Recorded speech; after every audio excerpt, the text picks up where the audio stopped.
versus Billy. Ooh, well, that's not a surprise. That's My best guess would be the rest of the show's so bad. my best guess would be Billy. So she has 3 dates: Billy, Masha Masha won, to do a world title match. and you'll No, toss her Masha's not the someone else. Masha's not the world champion. No, so they could just do a match. They could do Masha, and they could do Joey. All trying to avoid Alley Catch. They're gonna do Masha, they're gonna do Billy, and they're gonna do Joey Janela. All right, let's get the show started. There we go. In 3, 2, 1.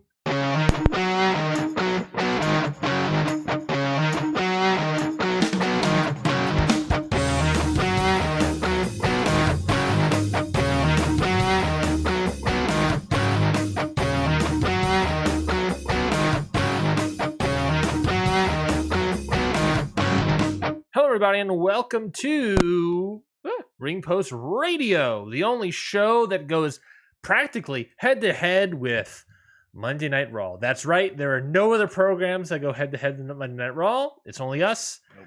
It's Ring Post Radio nights. I couldn't get myself a glass of wine. Let me see if I can text Jesse and see if I can get her a glass of wine for me. I'm your host, Ryan Knightsey, the man with the most, or at the very least right now, the least red wine. And with me, as always, is the man, the myth, the legend, Scotty Edwards. Scotty, how are you doing? Oh, I'm doing just dandy. This is nice. I didn't have to, force myself to be awake for a show after a Stardom show, so I'm feeling fresh. Yep. Feeling good. I worked a full day today, and I feel more fresh than I would at 9 a.m. in the morning on a Sunday. Think about that for a second. Kind of sad to think about. But well, I'm here. It's good to feel refreshed after a job. Chat.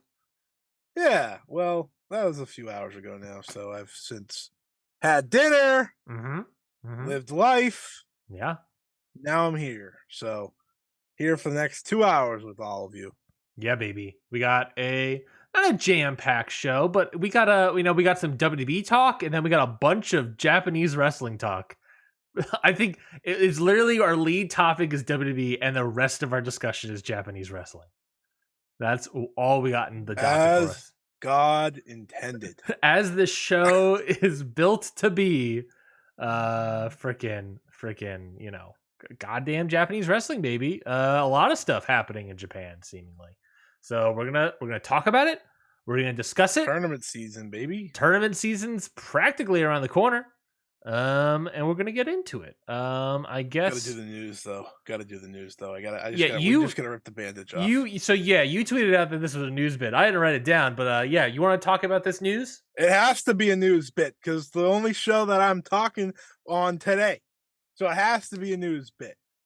I recorded a whole show yesterday saying, "Oh, you know what? The trip's probably nothing," because remember, Mina Shirakawa took a trip. And, she didn't actually took a trip. She was just healing from injury. But Utami Hayashida was not lying when she said she was taking a trip. She is coming to America, and she's going to do it in GCW.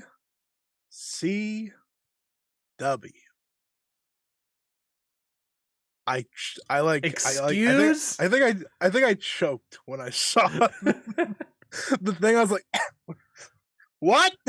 And not just GCW, but like this weekend to GCW. Yeah, this weekend, 2 hours from me. Yeah, in GCW, and I said, Thank you, Jesse. Everyone, I'm going to say this in the nicest way possible. I looked at this GCW card when they said they were coming back to Hartford, and I said, that card stinks. So do you have a card for the Saturday show? Was the Hartford one? Yeah, it's Nick Gage versus Psycho Clown, Blake Christian versus what are you talking Richard Holiday. Dude, that's a match of the ages. That's a match of the aces. Throw Tommy into that one. East West Express versus Gringo and Jack. That should be fine. Who's Jack? Jack Cartwheel. Oh, okay. Okay.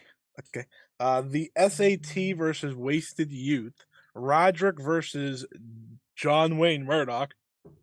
Roderick Strong? No, Cole Radrick. Sorry, whatever. You gave me a heart attack. I was like, hold on, what? and then it just says Effie. So now it includes, of course, this just got announced. So a little breaking news. If we had a sound for that, that'd be cool, but we don't. It's Utami Hayashishita versus Billy Starks, which is, I would say, one of the more predictable but good options. It's one of the options I asked for when this was a reality that I think we all had to deal with. And when I say deal with, I mean this is very specifically. I have to come around and try to figure out where my brain is at. Yeah. But I have reached the point of reasonability here as to why this is happening. All right. You want to hear why, besides like in storyline, how she needs to leave and get better, stuff like that, which I'm happy they made a storyline. Please do this because I'm looking at this and it's like, we famously are not necessarily fans of GCW in the show. Ever since Hammerstein, it was a big old poo poo in New York. It's just like we've kind of just hand waved GCW. Why is she in GCW? Of all people, why is the ace of Stardom in GCW? So mind you, right? Remember that I made the pitch, or not that I made the pitch, but I have talked about as the ace of Stardom, new ace of Stardom. You send her out to make new fans. That's first of all my first idea, and I've now pitched in my own brain this. So GCW, no matter how you and I feel about it, is the top independent promotion in the US. That is just the truth. They get the best attendance, they run the most, they do everything right there, right? They're the weirdly the WWE of independent wrestling in the sense that they're the biggest and I like them the least. They are the biggest, right? They also, outside of, say, Deadlock Pro, who doesn't run all that much, run the most Joshi on their show. Rina Yamashita, Maki Ito, Miyu Yamashita. The list goes on. I would throw in maybe West Coast Pro as they're in our West Coast Pro, but they don't run a lot either, is my point. No. GCW runs enough. 2 shows a week, practically. They have the Joshi connection. So, in my mind, Stardom's saying to themselves, what company that is watched by a lot of people, even if it's not you and me, on the independent scenes, can we send her to, and maybe we can make new fans? And to me, that is GCW, because they have Joshi on their show. The other aspect of this is who also wrestles on GCW shows? New Japan Pro Wrestling talent. Zack Sabre Jr. has been on a number of GCW shows recently. Kevin Knight has been on GCW shows. There's a number. Kushida has been on GC. There's a number of talent. Despy was New just Japan. In the Tournament of Survivor. That's true. Yeah, that's true. The point is that there is a very much broken connection, but a connection nonetheless that I have put together in my head to make it make sense. Yeah, sure. Deadlock Pro jumps out, obviously, but as far as we know, this hasn't been like this month-long, decade-long plan thing. You know why? Because she's here for 2 weeks, and then she's got to go back for a 3-month tournament. It's not like she's here for the extended Miyu Yamashita tour. She's just missing some house shows of Stardom in this little dead break. Now, totally fine, totally fair.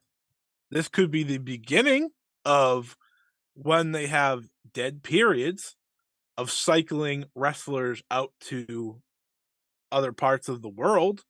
One or two here and there. That's always a possibility. But overall, that's where I've made the GCW connection, because otherwise it's still shocking to me, but New Japan's not running shows, right? New Japan Strong doesn't run enough shows. They don't run really any shows to begin with. The last time they did send a Stardom talent, which was Momo Kogo. It'll be interesting to see. Now, the other part is, how will they be booked? Because I feel like I'm hoping. How will Tommy be booked? Yes. Is there a agreement there? If she goes 3 for 3, then I'm also going to see why this worked out. Yeah. Because they were willing to play ball and put Utami over. Someone who, if you know who she is, should be going over. Yeah. I think I fully believe that she is probably going to lose or win all of her matches. If she was going to lose anything, right now she's not going to lose to Billy Starks. No effing way. Masha, maybe. If I had to do a maybe anywhere, it would be that. If they did that match, if Nick Gage, maybe, maybe I don't know. Like we'll see what the other matches are, but right now it's like, oh yeah, no freaking way she's losing her Billy Starks match. Yeah, so she has GCW events this Saturday in Hartford. That's against Billy Starks. This Sunday, and then the following week Saturday as well, and then she flies back. That does bring up a question that is on everyone's lips. She will be here for a full week in the States. Can she fly to, I don't know, where is it? Canada, I think, right? I think they're in Saskatchewan and Regina. Is she finally getting to Regina? She is available. Whoa! I'm looking at I just went to the AEW roster page. Updated graphics. Yeah, it's very pretty. Everybody's hold on. This is another detour to the Ring of Honor roster page. Do we got anything? Do we got okay? Hopes up right no, nothing. No, nothing at all. It's just, no. All right. Okay. So events, AEW. Is she available? She is available. She has nothing booked on Wednesday for Edmonton, Alberta, Canada. This Wednesday. Will she be there? Or actually, rather, the week after is probably where she's going to be. Is she available in Saskatoon? Saskatoon in Canada. Can she make it? I mean, she can. Are you the question is, where are we putting her, right? Because the current staple match of Dynamite and Collision, women's wise, are the Owen Hart tournament matches. And based off of how they're booking those, this week is Britt and Ruby. Which was meant to be last week, to be fair. Right. Saturday is Athena and Willow. Next Wednesday, I'm going to guess, is probably Britt and Sky Blue, or Ruby and Sky Blue, whichever you prefer. I don't really care. Then the week out, and then what is it? Saturday? Is that one day Collision's on? Saturday is the final, because that's the last date in Canada. Yeah. So she's not going to be on Dynamite or Collision, because they're not having two women's matches. Well, so definitely not Collision, since she'll be working GCW both of those days. Right. So the only possibilities are Rampage, or a dark show, or a dark match before the show starts. She will. What? So on? Why can't she work Wednesday Dynamite? Because that, timing wise, will have to be the semifinal of. Oh, you're saying for TV side of the bracket. There won't be TV space for her. Right, because the finals are set for Saturday the 15th, because they're coming back to the U.S. on the 19th. The 19th, however, if she's not going back immediately and she say she stays, 19th is a possibility. And do you know where the 19th is, fellas? Boston, Massachusetts. I'm just saying. A 3-week you could do a 3-week run with Utami. You could. Have her show up on July 5th this Wednesday, then do something the 12th. Or do a video on the 5th or whatever. Show up on the 12th. But show up on the 19th in Boston. Rampage is probably your own help, is my point. There is no Rampage taping. There's only Dynamite. There's only a Dynamite taping and Rampage taping, I guess. It actually doesn't even say, because Edmonton this Wednesday says Dynamite / Rampage. The Saskatoon Dynamite just says Dynamite, but there is no Rampage taping anywhere else for that week. So it's not like a signature day for Rampage taping, but the Dynamite does not say it's also Rampage. This is a That's lot. weird. There's a lot to figure out. A possibility of how do we get Utami on the show? She's probably honestly. You want to know my take? She's not going to be on Dynamite. There's no way. I don't think she'll be on Dynamite. Because No, I think even if she was on Dynamite, she would be doing what? nothing that makes sense. And also, she would show up on Dynamite probably after the New Japan Strong Independence thing because she wouldn't be able to do it this Wednesday if she wanted to do New Japan Strong title match because Willow would be in Japan this Wednesday. Also, Willow's probably not going to be champion anymore. Now, that's the question. If Willow retains against Julia, which we'll talk about, is it more likely that Utami shows up? Maybe? Well, Willow's fighting Athena on Saturday. Yeah, that's true. How many times? I don't know. See, this is the thing. What if you did Utami versus Athena on a Ring of Honor show? I mean, obviously, but she can't be on. She's already booked for the 2 Saturdays. Yeah. That's why all the Ring of Honor hope that I had was out the door within seconds. Yeah, because they tape on Collision. Yeah. It's impossible. Because their next 2 collisions are live, unlike this past week where they did it on a Thursday, because that would have been a possibility. Ultimately, it's an interesting strategy that I think definitely gives a possible opening to this happening more. Mm-hmm. They send 1 or 2 talents over and they do some independent dates and then they come back. We'll have to wait and see. Yeah. They could also just be playing to the fact that this is part of the story, and they were like, all right, we'll actually do the tour, show that you're trying to get better, and then we'll bring you back. And they were like, all right, who's gonna pay us to book you? And who's not, gonna have you lose as well. Maybe that's part of it. So we'll have to wait and see, obviously. I'm hoping that she's not gonna lose many, if any, of her matches. She loses to Masha. I get it. It's GCW universe here, but it's interesting. I've given my reasons as to why. My thought to it is that GCW saw the Forbidden Door interest about Joshi talent, Stardom talent in the United States, and they were like, let's just book somebody. Let's just see if we can book somebody, and they were able to book somebody, and they have. That's why I'm like, I don't think it's happening on AEW in any capacity. I think this is just a GCW run, and then she goes back to Stardom, back to Japan for the 5-star. That's what I think is happening. But we'll see. We'll see what happens. There's a possibility she's available on Wednesdays. Will it happen? She's definitely available. Will it happen? I'm not going to rule it out. It's not impossible. It's not impossible, but it is. It would just have to be Dynamite. Collision's out of the question. Yeah. Well, let's move on. Let's talk about Money in the Bank, because Scotty is putting all of his Utami money in the Bank of Hope, I guess. Man, my Utami money. Right. Man, yeah, whatever. Yeah, Money in the Bank. That was the WWE pay-per-view that took place last Saturday, out of London, England. I'm not going to do a British accent, of course, because famously, my family cannot do accents. So this is what did you think of this show, Money in the Bank? Let's give an overall thought before we talk about, I guess, the main event and its accompanying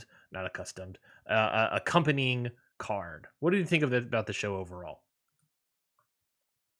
It was the ideal WWE fan show. That actually opens up a lot of conversation that I want to have, and that's like looking at like WWE as a whole right now, is that it doesn't work for you and I, right? For the most part. Probably more so you than me, because I'm like super down. If I had to project. But like it's obviously working. You can make the argument. I think WWE has successfully drove off all of their wrestling fans. I think the fans they just have are now sports entertainment fans, and they are growing that audience. They're successfully, not a lot, but starting to grow that audience. You can make an argument maybe that they're growing their audience because Monday Night Football and all the other stuff is over and it's the summer. And they're just growing their audience because of that. but they're growing their audience right now. Like a question I wanted to have is like, what about WWE is working for this fan base? Because whenever I hear people talk about like what's working, oh, the bloodline storyline, it's one of the best storylines ever, and they can't explain why. I haven't seen an example of like why, and I would love if people have a why to write it in the chat of why the bloodline storyline is working. Because I like from my perspective, I don't like any of it, but obviously it's working and obviously it's picking up fans. What about it is working? Do you have any idea, any thoughts to that question? Yeah, I do. So I will say this as someone who has talked to many WWE fans, and knows the mindset Mm-hmm. at least enough. You're locked in. I'm locked in, I guess. Not really, but I'll act like I am. As we talked about the other day, and I think this plays a lot to the bloodline angle Mm-hmm. as a whole, Sure. is that what WWE does really well, no matter how you may feel about the product, is make moments. They Famously, do that very well. yeah.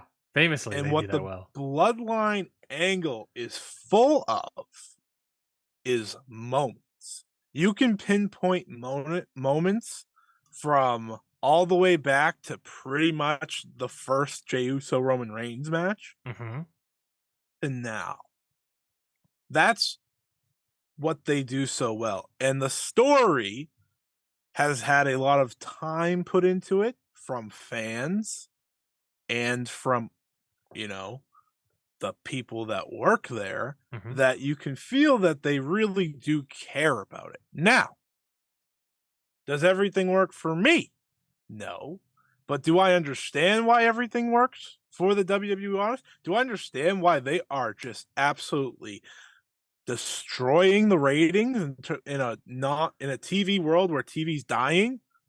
They're absolutely killing it anytime Roman Reigns walks on television. Yeah. Yeah, I do get it, because anytime he's on television, they do something to move the story. Now, is the story it was pretty much the same from WrestleMania to post Backlash, and Mm-hmm. nothing changed. You can But even go, that's but you can go far back as when Jey Uso and Roman are feuding. That the story is similar to that. this is true. Now, Roman Reigns wasn't on TV at all. But when Roman's on TV, they pay attention, they care, they matter. Mm-hmm. Everything matters. And they create moments, like I said. Like Yeah. I said, pinpoint. Royal Rumble, Sami Zayn finally turns.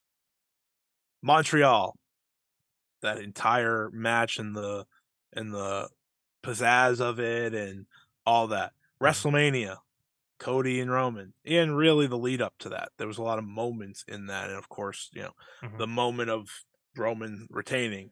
You have the Roman Thousand Day celebration. You Yep. have Sami Zayn and Kevin Owens finally beating Roman Reigns in some form. You have the Usos turning on Roman or Jimmy first, and then finally them. That's a big moment. The Yeah. crowd loses their mind. That's the one that popped the big rating. And more than anything, a lot of the stuff you just talked about has sort of almost happened at least once a month, if not Yeah. bi-weekly, weekly.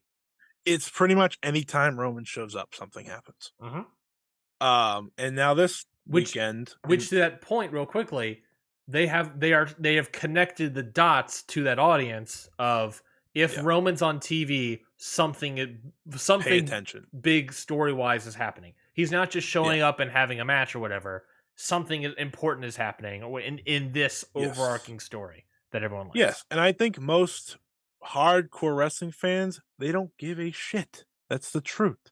Because most hardcore wrestling fans, they're not there for the promos and story necessarily. Yeah, sure, they'll be there for some promos, but they're not there for that.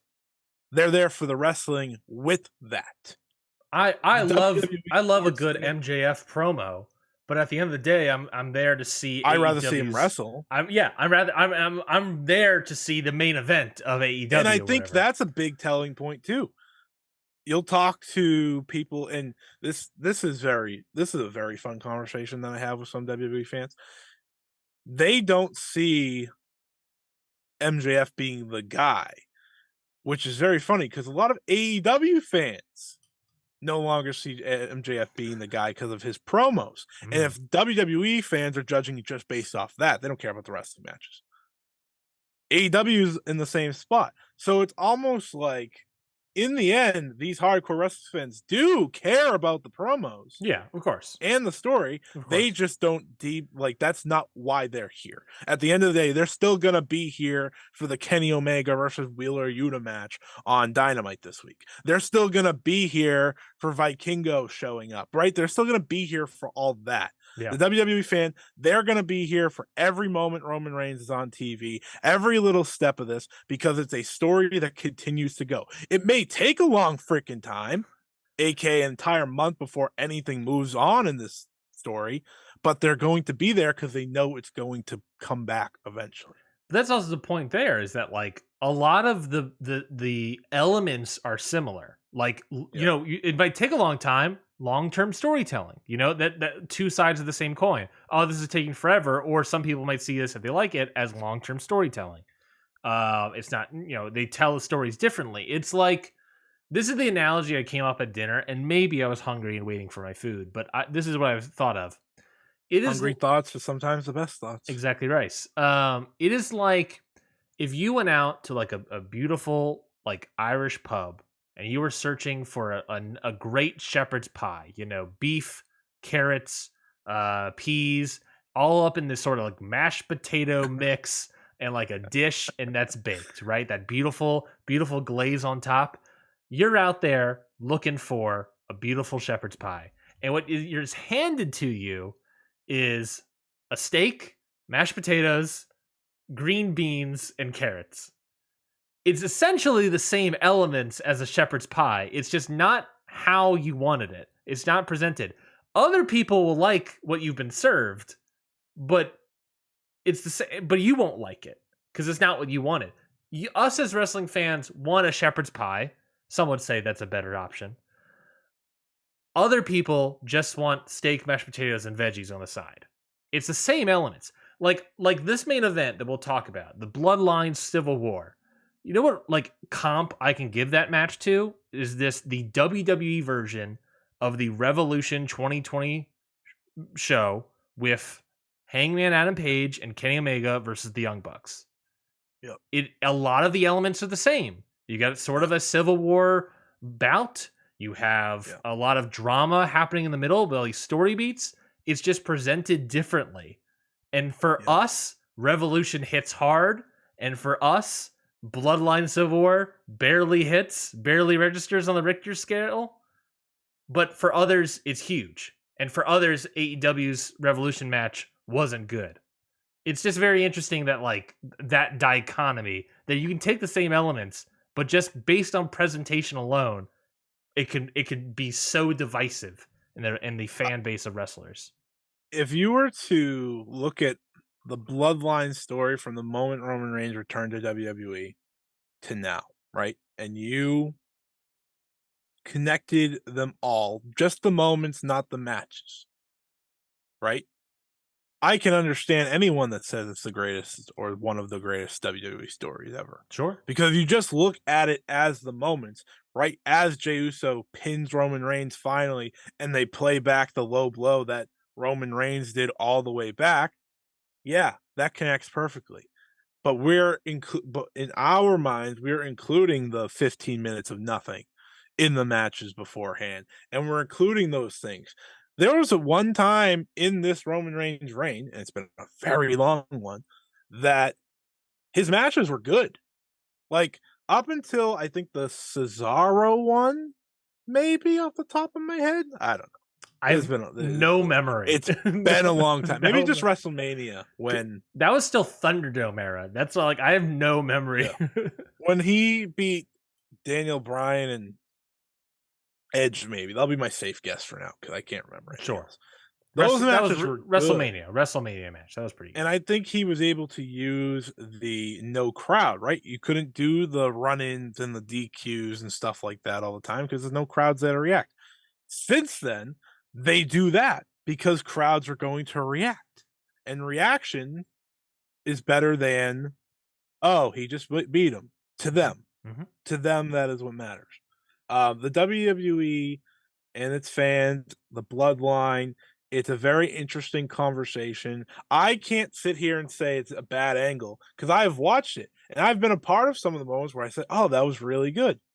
Yeah, But I've also sat back and said, "I mean, that was fine." Like, you know, it's it's all taste in the end of the day, and that's the beauty of professional wrestling is that you can find something you like in pretty much any part of the world. You're gonna see that pretty much when we talk about this show, right? We're gonna say what we have to say about this WWE pay-per-view, and then we're gonna move over to Japanese pro wrestling. yeah, It's like the basis of that. But I think that's kind of why the bloodline angle means so much to people. It's a continuous story that you know something's going to happen. That's also a big thing in WWE. sure. Fans for a very long time didn't have stories that something would guarantee to happen. Yeah, Like stories weren't guaranteed to progress. And now they have. They have this story that has continuously progressed and continuously progressed. mhm. And now people feel like they've invested into it and it's delivering for them. Now, will it matter in the end when Roman finally loses the title? I don't know. Well, But they're happy to be part of the ride because for right now, it's working. yeah. Yeah, yeah. Well, let's talk about the main event since we talked about it a lot already. Main event, of course, was that Bloodline Civil War. It was Jimmy and Jey Uso defeating Roman Reigns and Solo Sikoa. And I know what you're thinking if you just saw it on paper. Surely Solo Sikoa ate the pinfall here. No, it was in fact Jey Uso who pinned the Tribal Chief Roman Reigns. What did you think about this match, Scotty? First 15 minutes were brutal. Again, to be clear, this is going to be a wrestling fans review of Yeah, Money in like the Bank. the first 15 minutes, nothing happened. I think Solo Sikoa had one of the Usos in a vice grip on their shoulder the entire time. I don't remember, and Roman, was getting yelled at by the crowd. By the way, great crowd.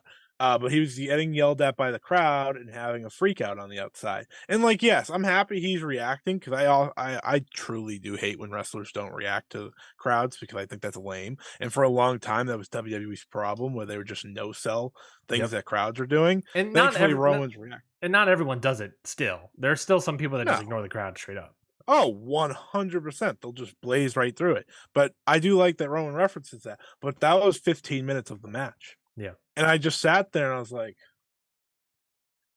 God, can we just move on? Like, can we get to the actual wrestling part of this match? Because in the end, all of these matches and the basis of these stories comes down to wrestling. Without the matches, it doesn't get to the next point. It doesn't get from point A to point B to point C. You got to have the wrestling. And the wrestling here, until the hot tag for Jey Uso with like, I don't know, 7 minutes left, Mhm. couldn't tell you truthfully off the top of my head how much time was left. It was tough. It was Yeah. boring. Yeah. I was very tired. I was like, "Why am I tired?" 7 o'clock. I was like, "Oh, wait a minute, because this match feels like it's been going on forever." Mhm. Mhm. Once that tag kicked, once the Usos got going, the action was actually Actioning? happening. Yeah, I was like, "Oh, okay, there it is." But it took so long to get there. Yeah. And yeah, guess what? The moment of Jey Uso pinning Roman clean, hell of a moment. Well, actually, the kick out and then that. But Yeah. guess what? It took so long to get there. I was like, great, awesome. And I think we all knew that was probably going to be where we were going too.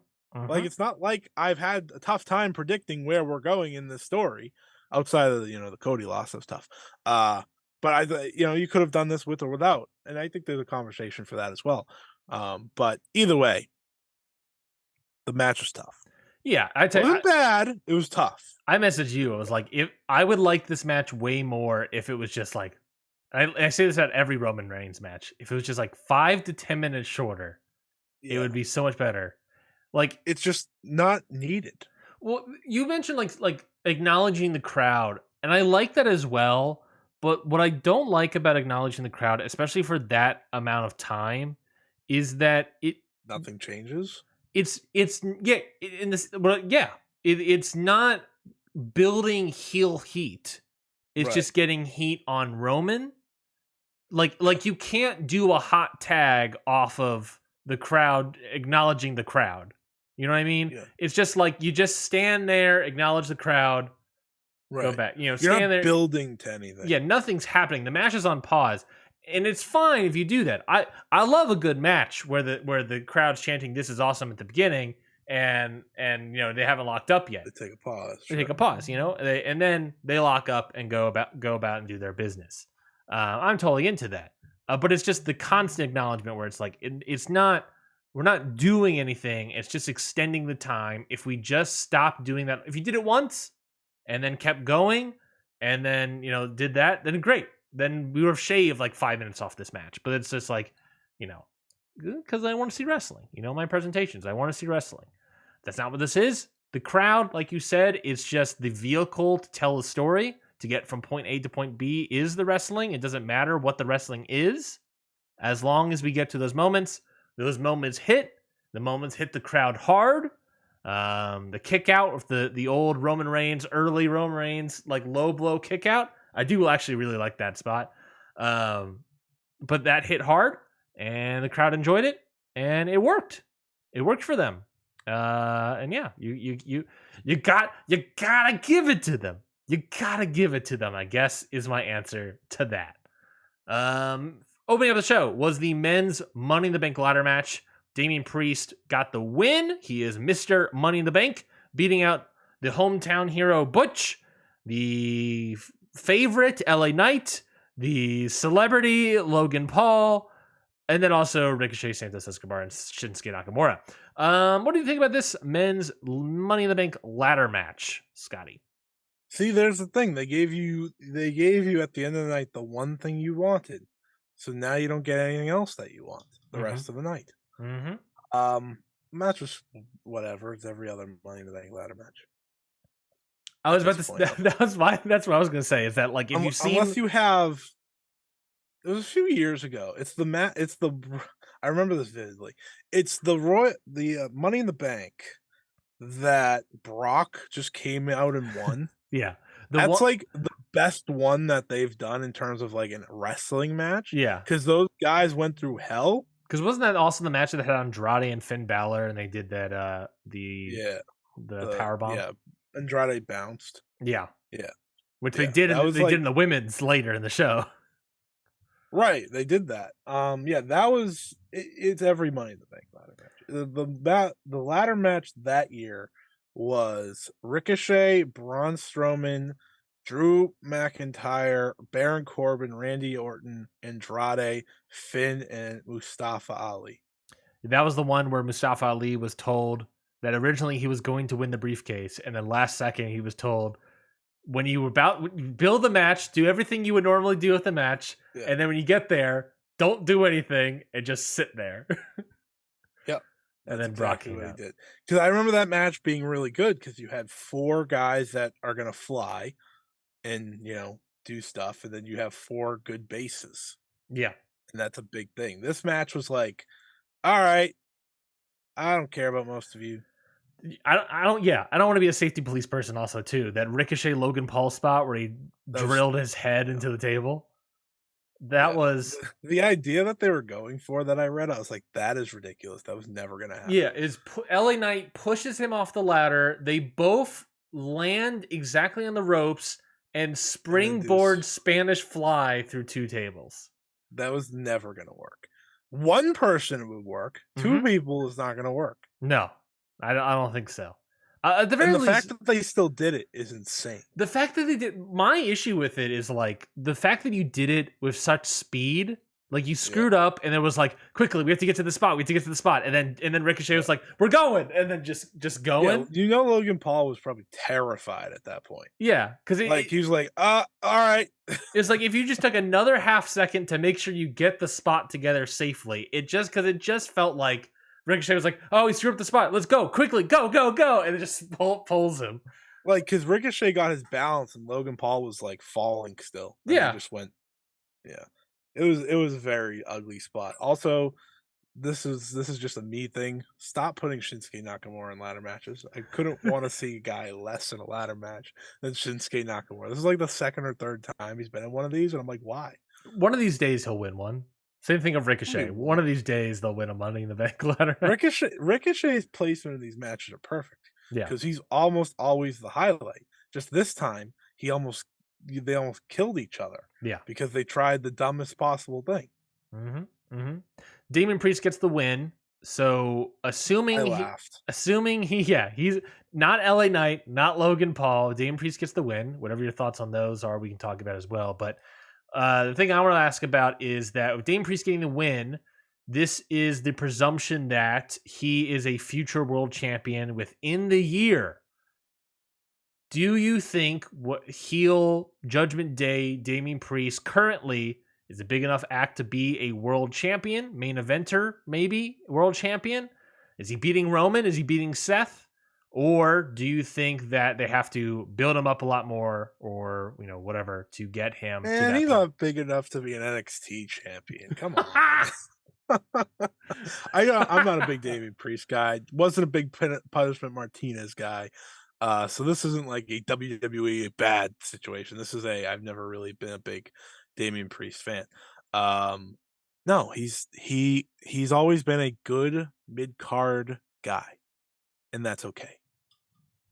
That's fine. In NXT, what was he? A good mid-card guy. What title did he hold? The North American title. You know why? Because he was a good mid-card guy. Actually, you saying that's a good look. You saying NXT. What are the odds he cashes in on the NXT title? I mean, I don't rule anything out. We had Austin Theory cash in for the US last year, so yeah. But like, I'm thinking about it just now of like, what are the odds to make it make sense? Well, the argument of like they did the Seth Rollins ratings bump and that successfully worked. They're trying to present NXT more as a third brand so they can sell it. Exactly right. Third brand so they can sell it. Why not have a main roster guy cash in the briefcase on Carmelo and then he becomes NXT champion, and then you have a big, presumably main roster star on NXT again. That way you can much sense, huh? That way you can save Seth and you can save Roman. Yeah, wouldn't be shocking.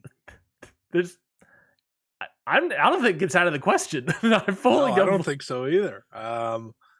They teased it with Austin Theory last year. He showed up a few times, teasing it. So they know it's a possibility if they want to go to that. Do they go to that? I don't know.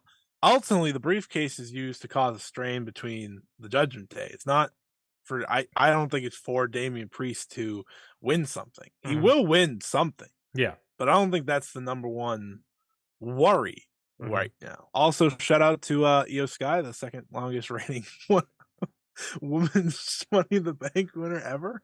Jesus. Yeah, no, I don't think it's out of the question. I don't think Damien Priest cashing on NXT is out of the question. I mean, granted, the problem is also it's like now because of the Austin Theory US title thing, it's also like, well, I don't know. I guess you could cash on Gunther. I don't know, cash in on Austin Theory. I guess you could do that. It not boils down, whatever. Makes the Money in the Big briefcase less interesting to that extent. But yeah, maybe he cashes in on the tag team titles and he holds both, or he just gives one to Dominic and that's how he gets the title, gets his first title win. Oh well, not first title win. Anyways, next match, WWE Women's Tag Team Title match. Liv Morgan, Raquel Rodriguez defeat Ronda and Shayna when Shayna Baszler turns on Ronda Rousey, leading to the finish. Kind of out of nowhere. A swerve. Crowd goes mild, baby. A swerve to be a swerve, and then like a couple days later, you get the report that Ronda has given them a hard out. Ronda's given WWE a hard out for her last days. She's given her notice, baby. She has given her notice, so this would presumably be her feud of Shayna Baszler. Presumably be her last feud, maybe in WWE. Maybe it ends at SummerSlam in August. Maybe later, WrestleMania. Who knows? Royal Rumble, I don't know. But yeah, what do you think about this tag team title match and presumably the nearing the end of Ronda Rousey and WWE? The moment it happened, I said, "Oh, Ronda's leaving." That's all I said. That's all I said. I was like, "Oh, so she's leaving," because they had clearly built this up to be like, "Oh, we'll have this reign and we'll be all good," and then somewhere in that, Ronda said, "Yeah, no, I'm good. I'm done with this." And that's what it looks like. And frankly, I'm okay with it. The match was a whole lot of nothing. Don't Yeah. remember much of it. I Nope. remember Liv Morgan getting powerbombed to the outside, and then it pretty much ended because Shayna choked out Ronda. So, yeah, Hopefully, yeah, my best hope is that this gives any kind of juice to this Ronda Rousey character in WWE because she is, as Foreigner once said, as cold as ice in this company. It is real rough for her right now, and maybe, hopefully, this story gives anything to her matches, it's anything to her story. crazy that Shayna Baszler versus Ronda Rousey's happening on SummerSlam. Like that's crazy because Mhm. like they don't. That was a match people wanted like 5 years ago. Yeah. When she came into the company, that's a match that Yeah, people wanted. because Shayna still had like care Yeah, and she was like what NXT champion probably around that time. probably and with someone now it's like this is happening. Mhm. Mhm. Well, Ronda was also good when she first came into the company. Now Real rough. she wasn't good, but she could have a good match. Yeah, and she had that star quality about her. Yeah, yeah. Now she's just WWE wrestler Ronda Rousey Yeah, that's pretty much it. that somehow still is in movies. I don't know how. I don't know And why. she's in movies, but it doesn't get any star quality from the movies. It does not No. transfer anymore. WWE Intercontinental Title match: Gunther versus Matt Riddle. 7-minute, 44-minute match. You know, the Mustafa Ali match is a good. It looks like they're giving Gunther a lot of sub 10-minute matches now with Ali, with Matt Riddle here. Yeah, he's just bullying nerds. Yeah, yeah. So not I was much. fine with him bullying a nerd here. I like the Ali match more than this Oh one. yeah, This one just, I don't know, just didn't really, nothing stood out. 2023 Ali is better than 2023 Matt Riddle, and He, that's a reality people need to accept. he lost a lot of shine when Randy got injured and then he disappeared for whatever reason. Then he fell off the wagon, and he came back, and he's been nothing but mediocre. Yeah, he's just kind of there now. This was the only hope of getting any form of Matt Riddle that I saw, like early NXT that he was there, and before he joined, Oh yeah. and that never happened. Oh yeah, So this was a like a 2016 Progress main event, baby. yeah, I did like that Gunther just Guta just chopped the guy's foot and was like, "Yeah, I'm gonna beat." That was a funny spot. I legitimately kind of laughed at that spot. I was like, "All right, well, you should do that. Good." Fucking people at WikiFeed are gonna love that spot. Ew. uh, Next match.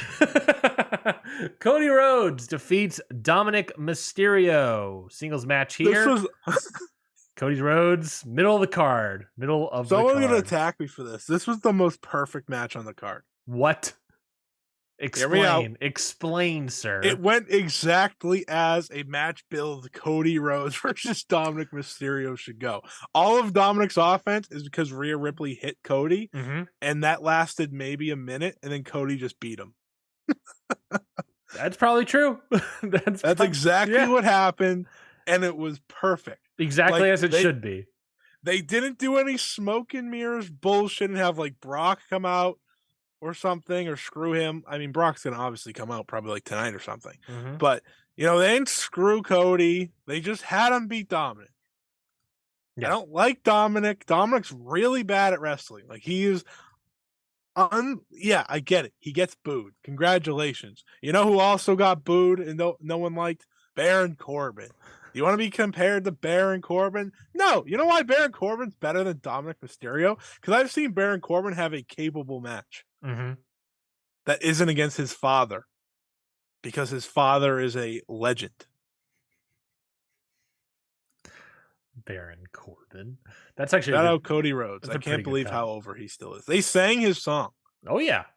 Oh yeah. London loves singing. If we know anything about London, it's that they love We're singing. still singing the song to Bailey after all these years. Yeah, even when she's a heel and everything, we're still singing it. Even when she's a heel, she's like, you can always see when they start singing it to her. She's like, I don't know what to do with this. Like, why are you guys still singing this song? Yeah.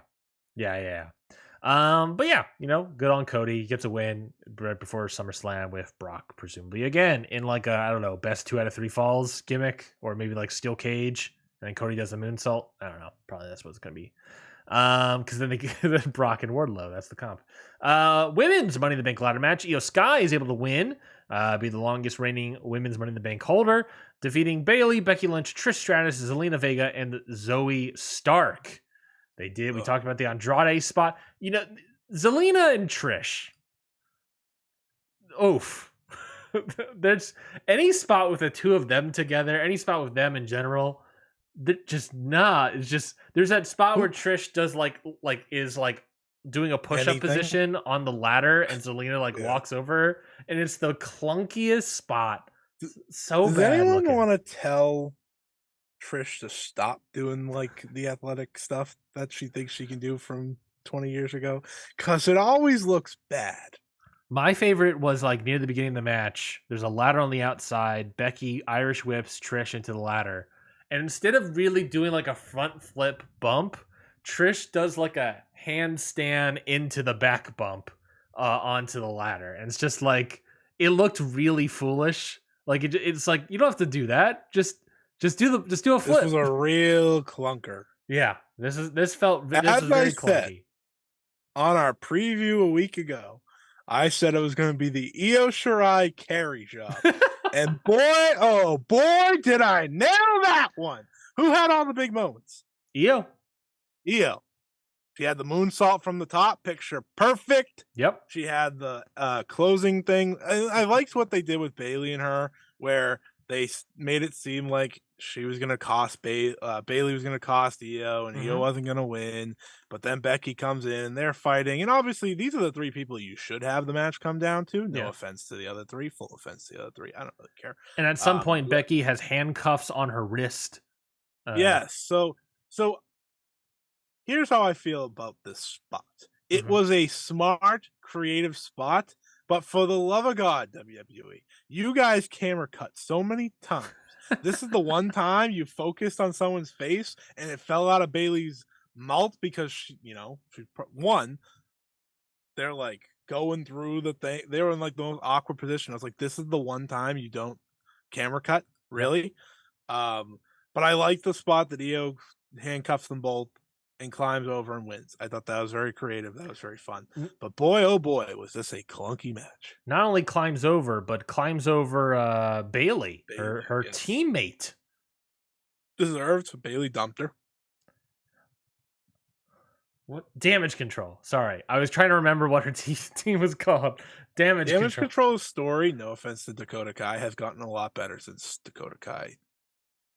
Because Dakota Kai, unfortunately, was the third wheel unfortunately for Dakota Kai, she was very much the third wheel. Yeah. Now it's easier to just focus on these 2 because this is where the story was going.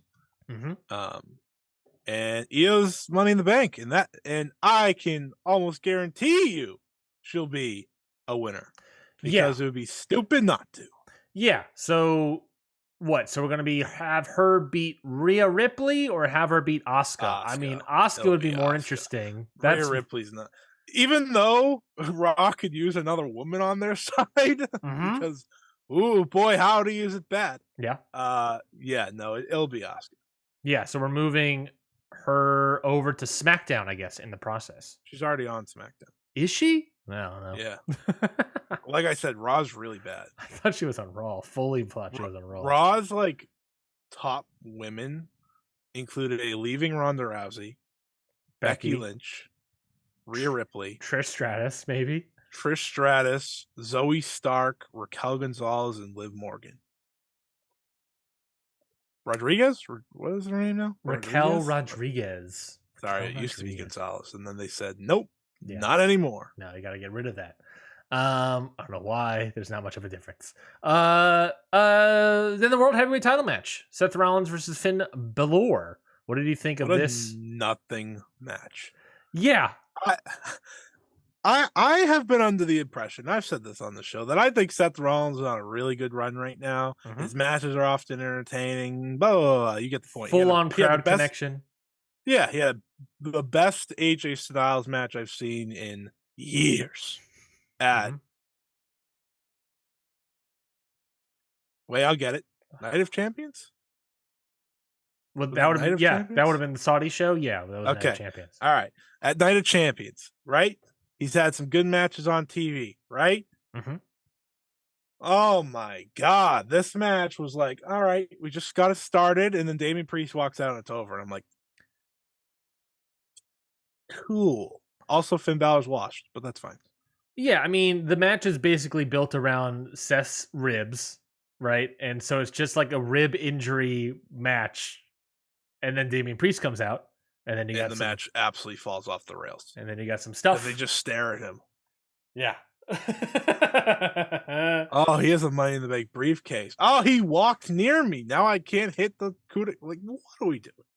I know what we're doing, and that's the reason I wanted someone that could win the Money in the Bank, aka Logan Paul, perhaps, Mhm. that would just be nowhere to be found some weeks, so that when he showed up, it was actually like, oh no, it's a real surprise. Now I'm gonna have to see the teases for like longer than I want to, and it's and the worst part, it's with someone that I don't want to see win anything. Mm-hmm. Mm-hmm. Ugh, The it was only a tough other show. tough show Oh, for wrestling fans. but Drew McIntyre showed up. Yeah, so yeah, the Drew McIntyre showed up. He threw down the gauntlet towards Gunther, if I'm not mistaken. That was newsworthy. And then the other newsworthy thing is John Cena popped up for no goddamn reason other than to have a little promo battle of Grayson Waller and heavily tease WrestleMania coming to London. Not obviously this April, but presumably the April after that. I do want to tell all AEW fans this does not have anything to do with Wembley. I promise you, it has nothing to do with Wembley. No one cares. They don't. Well, they care, but they don't like this. This wasn't it. Yeah, because I assume you don't do this unless you're planning to have WrestleMania in London, which would be at this Wembley. point 2025, April 2025. Right. If assuming that's no, because didn't they have a schedule actually? Hold on. Don't they actually have a schedule of where the next several WrestleManias were gonna be? Like I feel like they've had other things past Philly. Yeah, let me tell you. Let me talk to you. They just have Philly. W already has this WrestleMania location planned for 2027 in Nashville. In 2020. Oh yeah, because that'll be a new stadium by then. But Yes, that's 2027. so we got 2024 is in Philly, 2027 is in Nashville, and then we got 25, 26 to and the rumor is that 25 is Minnesota, the US Bank Stadium where the Vikings are. So maybe 2026. So it's either they're going to do it in 2025, which is a rumored a different place, or 2026, which or not at all. yeah, or 2026, or 2028, or more likely, not at all. And this was just a ploy to try to drum up interest out of the UK government to convince WWE to bring WrestleMania to their neck of the woods and get a bunch of money out of it. You know what they'll do? They'll just make another event like they did last time. No. Clash of the Castle. They just made the event. And look at that. It worked. Mm-hmm. I liked how someone was like, yeah, they were offered Wembley. And they said, no, yeah, because they were offered a shit ton more money. And that's why they were like, yeah, we're not doing Wembley anymore. Yeah. I think the segment's like whatever. It's gonna be kind of mean when it ultimately doesn't end up happening. Well, I care. I'd rather talk about how Drew versus Gunther at least guarantees me a good match on SummerSlam. That's true. That is fair. Did you notice? I got hyped about that. Did you notice that in the press conference afterwards, where Triple H talking about Drew McIntyre and he's saying, "I hope he ends his career here in WWE." I know that's like that's a weird hope, but it's also like, is Drew I don't know. Is Drew thinking about ending his career at some point? I mean, he's up there in age, surely, but I don't know. No, I He's mean, I think 38. I wouldn't talk about I career ending at this point. I know they said he's not re-signed. Someone said that today. Mhm. I've heard he is, so I would presume he is if he showed up. I don't think he walks back in the door and is not re-signed, truthfully. Yeah, that's because at best we heard also that like he wanted to re-sign for a good story or whatever. I remember hearing that rumor. So They presumably, said they said you and Gunther could beat the hell out of each other. All right, I'm in. I'm in, baby. Throw in I Sheamus, and we got something good. I do want to say this. This is one thing I thought about. Who the hell faces Seth Rollins? Because Well, I said in my head, Drew McIntyre faces Seth Rollins. And don't get me wrong, I am much happy with Drew McIntyre versus Guta. mhm. But now it's like, are they just going to run back Finn? That would be terrible. Yeah, because that's definitely a Drew McIntyre face against a Gunter heel. Right. You got Punishment Martinez. You Call got him punishment. you got Damien. It was the age of punishment. Damien Priest. You got that as a heel, but with the briefcase. So that's not really a match Don't necessarily. get Cody. You already did Dominic, right? No. Did I feel like Dominic? I just watched Dominic lose in like 5 seconds. He's not an option. he did lose, but it's not out of the question for him to lose a match and then go on and That's true. They don't have any options unless it's just Finn. let's do the classic. Let's look at the Raw heel roster. Let's see. I've already looked at it. It's non-existent. Bronson Reed. Who's like a low-level mid-card at best. Gunther, who has actively said he doesn't want to go for that title. Jinder Mahal is around. And has a match that we just talked about. Mm-hmm. Yeah, it's none of these people. Maybe they turn Riddle heel. Maybe Who's the free agents. Maybe Odyssey Omos. Jones. Maybe Odyssey Let's Jones finally debuts. Let's run back Omos. Let's run back Omos. He's available. You can do something with He's Omos. a free agent. Tommaso Ciampa, is he a heel? Von Wagner's a free agent. Thoughts? Right, stop very glad they made him a free agent and he showed up nowhere. He's just on NXT, cutting promos to make him a babyface. Nothing says babyface like Von Wagner. Nothing says babyface like Von Wagner. Well, let's talk about other news. Let's talk about actual baby faces and heels coming out of New Japan. Let's get into our Japan talk. So New Japan announces the Reiwa, I believe that's how it's pronounced, the Reiwa Three Musketeers. They are. This did not copy Dragon Gate, by the way. Just want everyone to know that. Just coincidentally, Dragon Gate. Just coincidentally, in a recent time span. Granted, New Japan did the Musketeer thing first, technically. Twice already. I'm legitimately saying it's not copying. Like it isn't. The Reiwa is an error on the official Japanese calendar.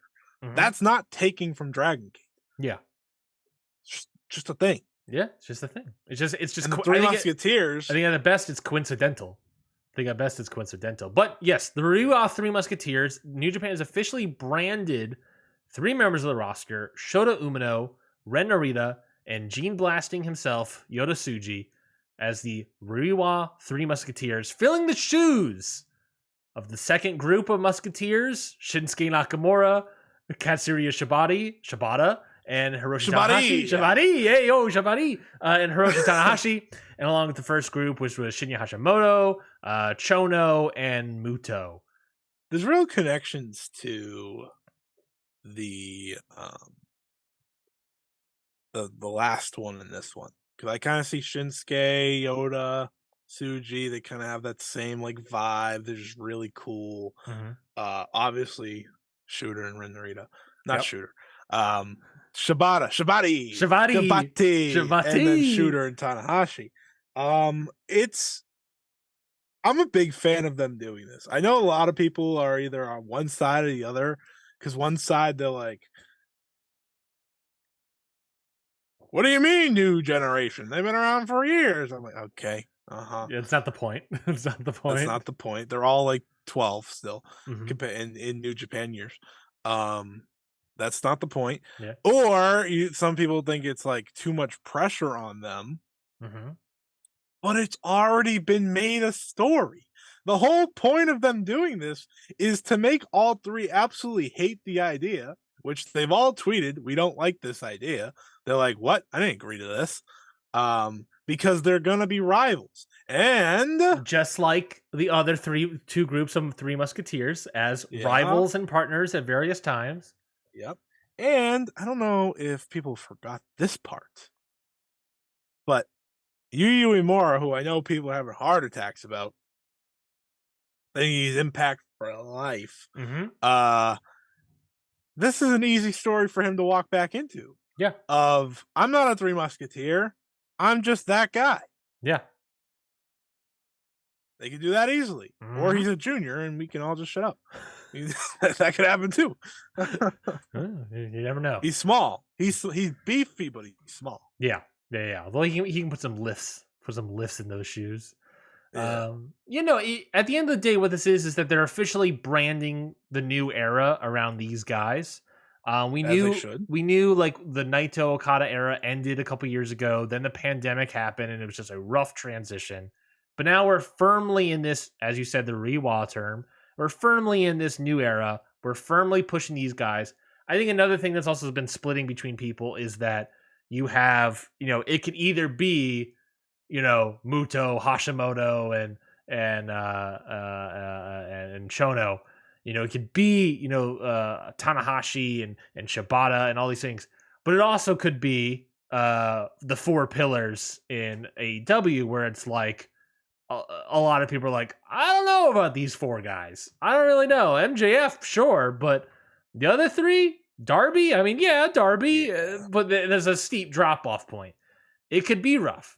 You don't know what's going to happen with a lot of these guys still. What their proper ceiling is. I think New Japan tend to have a better idea on their roster than other places. I mean, they saw them train, they trained them themselves, and then they pushed them out of the nest to fly on their own. So Who's a guy that New Japan missed on in terms that they of pushed as a main eventer? Brock Lesnar during the Inoki. Well, that's different. They didn't train him. That's fair. You mean a guy that they trained and it just didn't work out?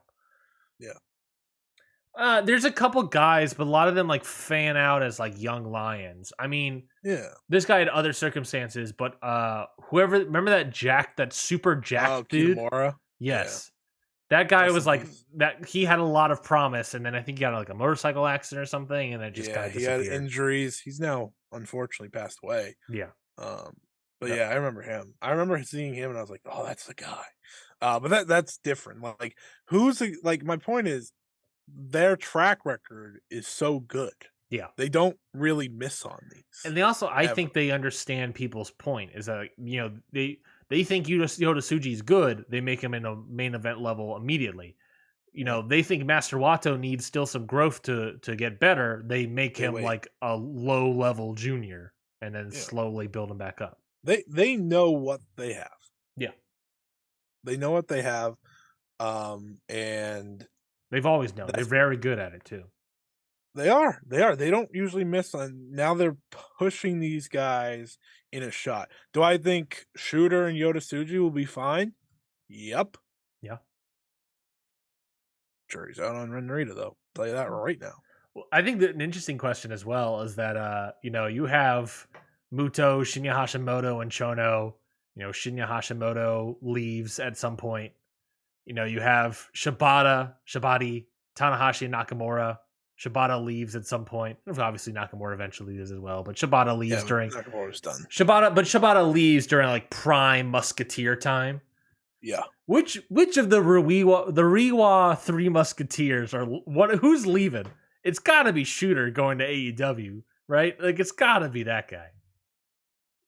That would Who's maybe leaving be during one. this era out of nowhere?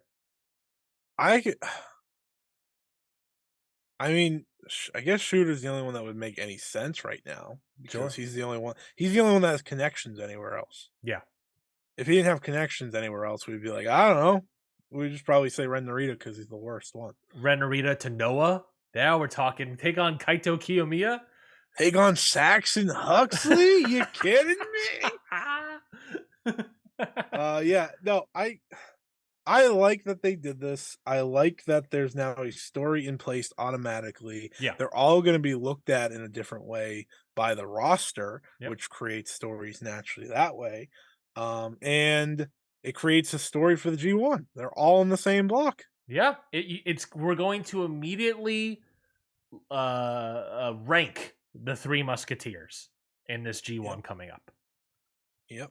And that's why I say Yoda Tsuji is a lot like Shinsuke, because he may not be like the ace-like figure, but he's gonna be like the coolest guy that's right there. Like he may not be that's what he's falling in the tracks of a Naito of a Shinsuke, where he's this uberly popular guy. Maybe he's not the guy they lean on as like champion and stuff, but they don't need to because he always matters. He's always going to matter. I think that's what he is. And I think that's probably the spot you want to be in. I mean, you'll be the most popular wrestler in the company. Yeah. Like, Hey, ooh, oh no. I don't know. I'm a big Suge head myself. I would love to get Gene blasted. So We got to add Kaito Kiyomiya to this group next. Sorry, Yuya Uemura. We're throwing in Kaito Kiyomiya instead. I mean, listen, we have to all be natural here. Kaito Kiyomiya wrestles circles around Yuya Uemura. I'm not going to just act like Yuya Uemura is better. Yeah, I've seen his Impact matches. They're not that special. I fear that they're using him as like just like an Okada figure, where it's like, yeah, we're gonna throw him into Impact. He's just gonna do nothing and then pop off the scene later down the line. Also, I just learned that Shingo and Eddie's the second day of the G1, and I just got excited. Yeah, we'll talk more about the G1 next week, I believe. I think Tuesday. We're talking about it. I don't remember. Tuesday night. Let's talk about New Japan Strong. They got their Independence Day shows, their American Independence Day shows in Japan coming up tomorrow morning in the Americas, and then Wednesday morning as well. Let's go through it. I'll give you the full first day. We'll talk about it, and then this full second day, we'll talk about that. We have the first day kickoff match. No idea if we're going to be watching this at all because they're not really airing a lot of them anymore. Oscar Lube, Yo, and Taguchi versus Takahiro Katori, Dragon Libre, and Kengo. I don't know. I'm not gonna watch it. They're from they're the Jun Kasai. Hey, you're on our show, so we'll treat you guys right. Perfect. We have the DKC versus Bad Dude Tito. We have chance that I watch. I'm gonna say if I'm gonna watch or not each. Perfect. Rohei Oiwa, Alex Zane, and Lance Archer versus Jared Kratos, Royce Isaacs, and Jor-El Nelson. You know how stupid it is that Lance Archer's just not booked. Is Lance Archer? I think Lance Archer is secretly a New Japan guy. I think at this rate, I think he has a contract of New Japan. He's not on the G1. Fair point. He should be. Maybe he takes out Eddie Kingston in the show, and then he replaces Eddie Kingston. That's not the guy I want him to take out. We got Tom. There's like 16 people to take out that I don't want in this. You got Tom Lawler versus Kosei Fujita. I'll be there. Yeah, I think that should be good. Rocky Romero and Eddie Kingston versus Kenta and Gato. I won't be there. I might be there just to see Eddie Kingston's first match in Korakuen Hall. I think that could be fun. Fifth match, Momo Kogo and Willow Nightingale versus Julia and Tekla. I'm going to be there. I will be there, obviously. I'm obviously going to be there, waving my Tekla flag. You have the Strong Upperweight Tag Team title match, Gabe Kidd and Alex Coughlin challenging Yoshihashi and Hiroki Goto. I'll be there. I know who's winning. Probably Gabe Kidd and Alex Coughlin. You got to win the shittier titles. IWGP Junior Heavyweight Tag Team title match. Francisco Kira and TJP defend their titles against Clark Connors and Drilla Maloney. Because it's a title match, I'll be there. But my God, is it going to be tough for me to watch Drilla? Yeah, but Akira and TJP are good. I think they're great. I think they're a great tag team, actually. I like Clark Connors. Yeah. So you got 3/4. I know you don't like Drilla, but I liked his heel turn, and I'm on board so far. You're a drilla killer. I'm a driller killer for life, baby. Put Yeah, baby. it. Crowd. And of course, the main event, the exciting encounter Doomsday no DQ match. Homicide and John Moxley teaming up against El Desperado and Jun Kasai. What They the couldn't call it a fuck? death match, could they, huh? They No. couldn't just say death match. They had to call it an exciting encounter Doomsday no DQ match. Well, they do call the next match a final death match, so Yeah, but this is the one with Jun Kasai. I So this is know. automatically the one I'm more hyped for. What do you think the difference is? What's the difference between a final death match and an exciting encounter? Is it going to be a death? I mean, it's no DQ, but it's not a death match. It has to be a death match. It's an absolute L if it's not some form of a death match. We'll find out. Do you think? I'm worried. Do you think there's any chance Eddie Kingston and John Moxley have any interactions on any of these shows? Nope. Fully agree. I think that first show, those last couple matches, I think are pretty good.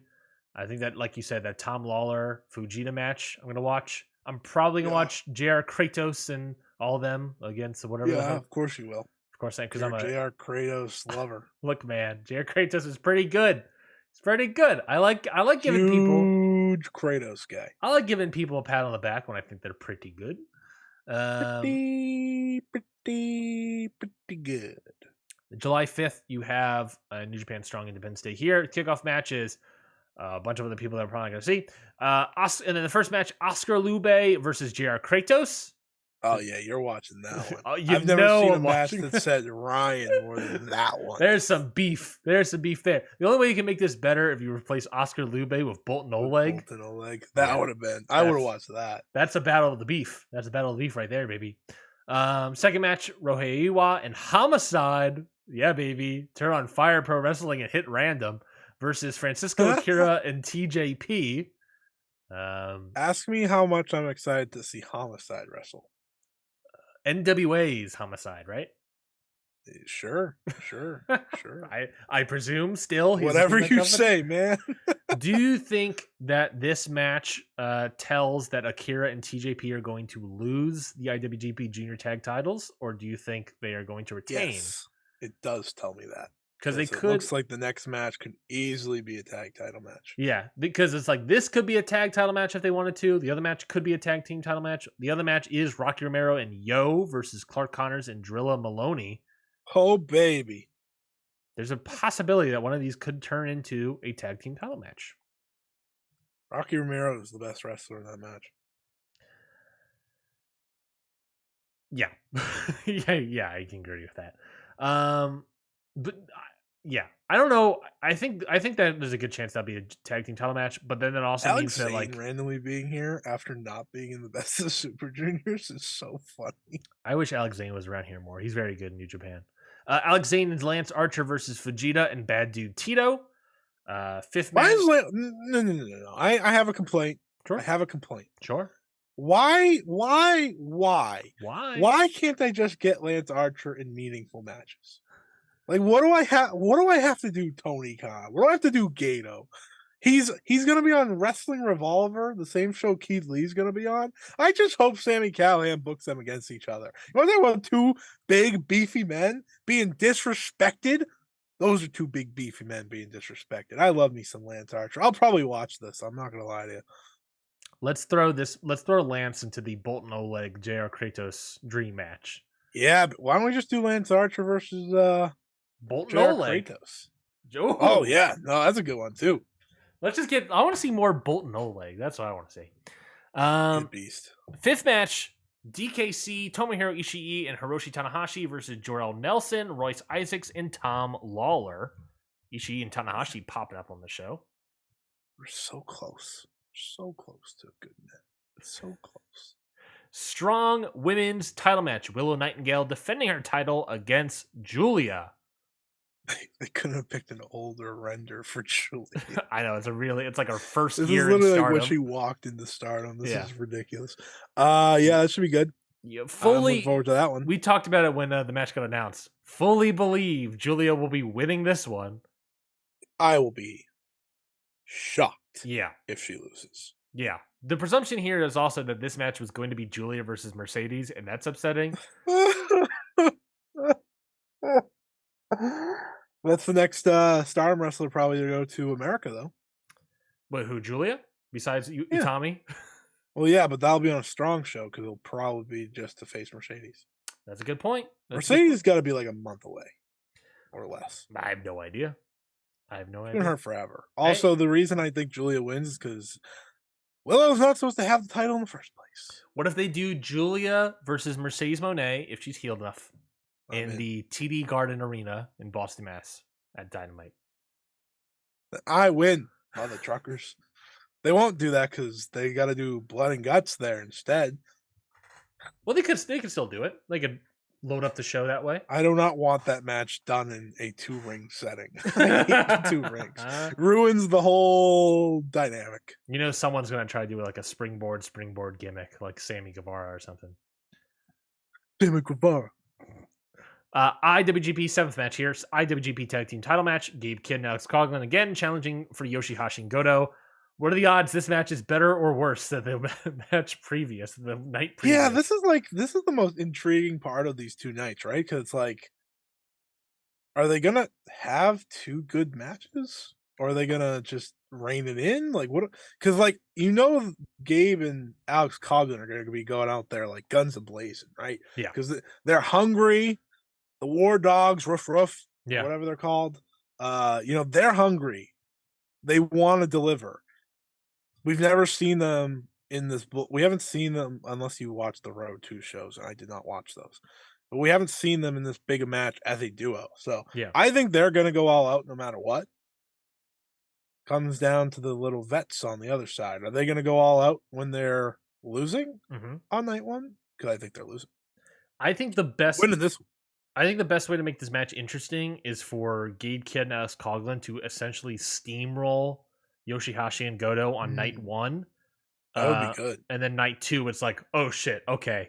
Yeah, and then that would be good. And then you could do like minute 3 where the first match is 3 minutes or whatever. And in this match they do the exact same stuff, and then Yoshihashi kicks out at the last second. It's like, oh no, here we go. Match has started. Here we go. They figured something out. I'd like that. I think that would be the best way to make it interesting to me. Strong openweight title match: Kenta versus Eddie Kingston. What are the odds they put a title on Eddie Kingston before the G1? They had him ban Jay White from New Japan. New Japan likes Eddie Kingston more than AEW likes Eddie Kingston. I think he wins. What are the odds Jon Moxley costs Eddie Kingston the title? 0, because he's gonna be like putting whatever to make his blood like really like ridiculous. Yeah, and he's gonna be like psyching himself up. That's a 60-minute match. Oh dear God. Oh dear. Well, it's a title match. It's a title match. No, I meant final death. Oh yeah. I think Kenta's gonna win. I would love if Eddie Kingston won. That would be fun, right? Give him a little title. Picking Eddie to win. Psych him up ahead of the G1. That could be fun. I think that could be really Make the fun. people care. Also, who gives a shit about Kenta? And then the main event, final death match: El Desperado versus Jon Moxley, playing off. Yeah, I think it was like a Charlotte show, like Music City Mayhem or something, where they had a death match randomly, or no DQ match randomly. What a callback! Way to nail that one. Yeah, I can't believe you remembered it was called Music City Mayhem. It sticks. It's that graphic. Did you say Charlotte? I want to say. Obviously, that was in Nashville. Oh, damn it! I impressed you so much with the calling of the show. Was it even Music City Mayhem? I ask. Yeah, it was Music City Mayhem. New Japan just released an Eddie Kingston shirt, so ooh, getting close. Could be possible. Awful shirt. Nashville, Tennessee. No. We're doing a live rate that shirt. All right. Where do I go? Go on. No, I'm sending it to you on Twitter. Okay, cool. I need you to see how bad this is. Music City Mayhem. Main event, Moxley and Desperado. Moxley wins 17 minutes, 20 seconds. No DQ Look at this shirt. I don't care about Music City Mayhem I'm pulling up the shirt. You don't understand how bad this is. Oh. I mean, that's a shirt. That's a shirt, all right. They also just released a Club Venus shirt. So if you're going to spend your money, spend it on the person that publicly endorsed me and not Eddie Kingston. That shirt's $35. and I have to then pay for shipping to the US. Well, the Club Venus shirt's 50. So Whoa. What? hey, no. I was endorsed. So as far as I'm concerned, it's worth it. That's fair. That's a fair point. Or I can get a New Japan Academy mouse pad for $15. Yeah. Anyways, let's get back to Final Death. Jon Moxley wins, obviously, but should be a lot of fun. Yeah, that should be very good. That should be a Boy very howdy good match of the week, possibly. Yeah. There's not a lot of matches coming up this week, so there's a good shot. Unless Yuta and Omega blow me away, which it's feasible. That's probably going to be that's gonna be Ryan's boy howdy that's, match of the week. Yeah, that's probably going to be boy howdy match of the week right there. Jon Moxley, El Desperado, folks. That should be very good. Stardom had a show this past Sunday, sort of their big show of the summer, Midsummer Champions. I say big show of the summer, Scotty. I didn't really get big show of the summer it's not vibes. Big show of the summer. They did back-to-back pay-per-views.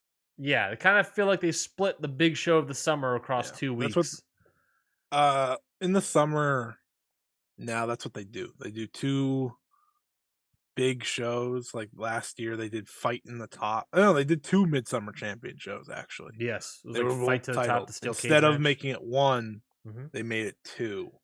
That's kind of what they do. They just kind of split them up rather than make them one big show because they have the 5-star, so they already have their big show of the month. That's fair. Summer. That's fair. I did not watch. I watched from the Passion Injection match on. I don't know how much I've seen you watch all of it. See. Well, I was gonna come on here and talk about Tommy going on a trip and stuff, and be like, "Oh yeah, it's whatever." I already have my answer to that. It's real.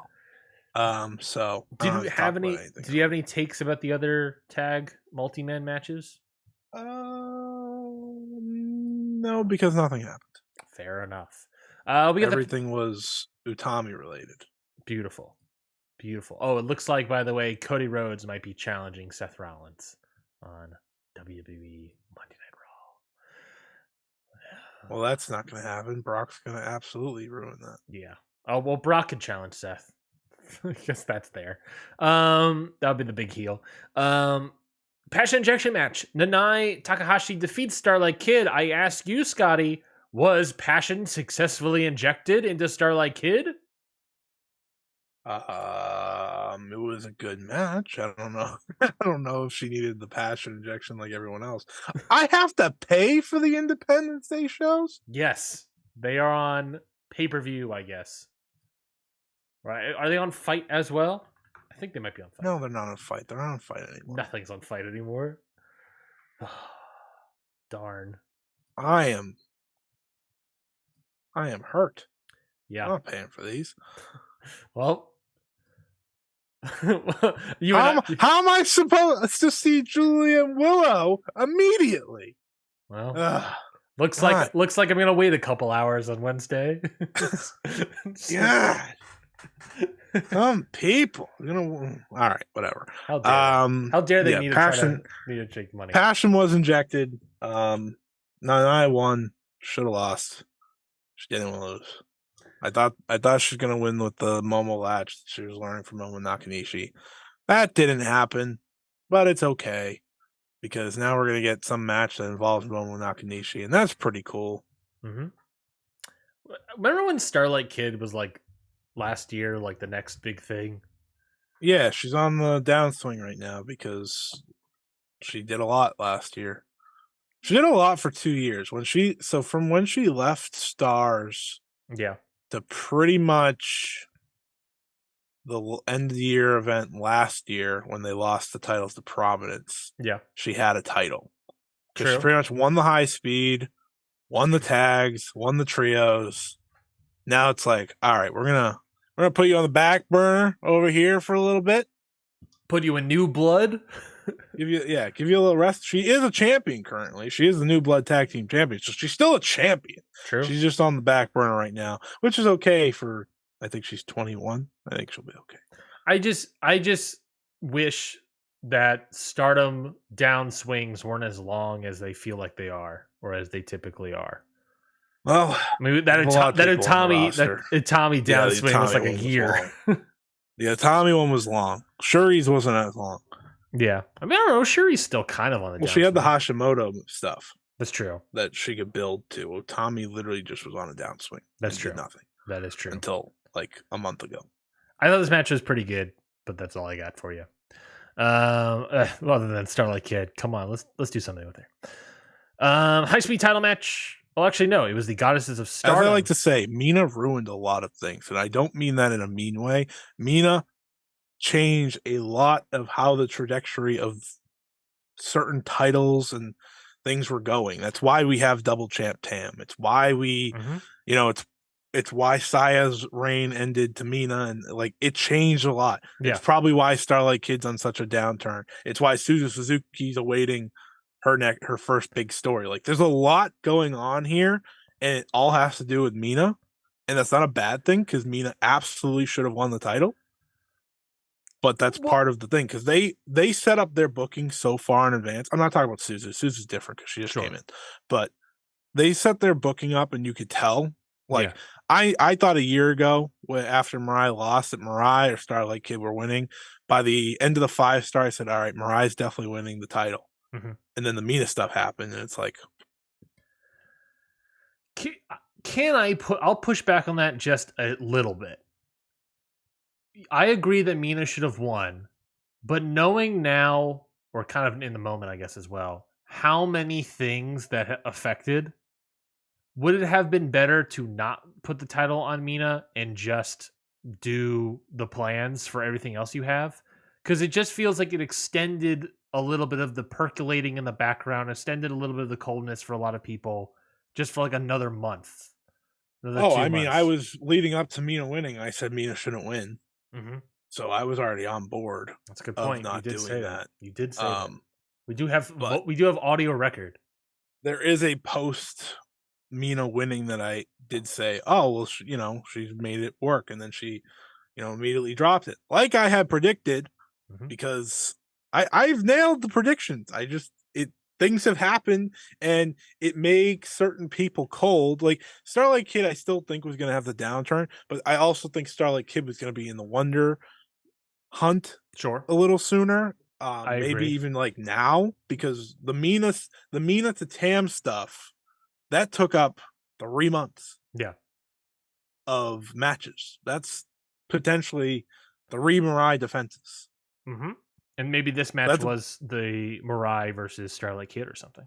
Right, you don't know. And I think that's the real thing. I think the Mina moment helped make that Grand Queendom show better, ultimately, for a lot of people. Agreed. Do I think it hurts other people? It hurt a lot of people, I think. It hurts. It hurt Mirai the most. I don't care what anyone says. I would also maybe not say hurt, but it delayed a lot of people. It delayed, yes. It definitely hurt Mirai. I stand by that because she was ready to go. She was red hot. I think a lot of people got on her side after the 5-star. We're going to build that into Cinderella, build that into the big match. Instead, that gets pushed pretty much 3 months. So you almost forget she wins the Cinderella. She has to do the tag title run, which was not good. And she pretty much had to bounce back.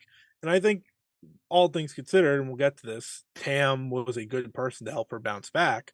Because ultimately she won, but had she lost, Mirai was done. Finished. Like, I firmly believe, like, this ain't happening. Yeah. And I'm a big Mirai fan. But that's how that pretty much, like, that's how the snowball tumbled. It just more and more and more started to get stuck in there. Now I think we're back on track. And we'll see that for everyone. Helps that the 5-stars here, so there's a lot of stories going on naturally. Well, it's interesting though that we're back on track, and then we have a 5-star tournament that takes up 3 months. 3 months. Well, I say back on track, and it's because the 5-star usually tells those stories. Good point. For wrestlers in certain matches. And there, if you look at the blocks, which I have no idea when we're supposed to preview that, but if you look at the blocks, you'll see a lot of the stories intertwined, which we'll get to eventually. It'll be interesting, but yeah, now we're finally back on track, but it did take forever. Yeah. And nonetheless, the 5-star would also be a good moment to just reset other things, to try to get everything back on track. Yeah. Anyway, speaking of Mina, the Goddesses of Stardom title match. Club Venus, Mariah May, and Mina Shirakawa defend their titles successfully against Shuri and Ami Saray. This is the best tag title match since the Maihime one, which I don't remember when that was. But seeing that Hameka's retired now, it was a long time ago, Yeah. essentially. I think it was February Yeah. that happened. This was easily the best since then because the New Era stuff obviously did not work. It was just a rat wheel, whatever it's called. It's incredible how much better Ami and Mirai are as far apart from each other as possible. Like, as long as they're not together. Ironically, being in a faction together is not. Well, yeah, the faction, like, if they're in trios matches, it's whatever. It's when they're just together and Shuri's not there that's like, danger, get them away.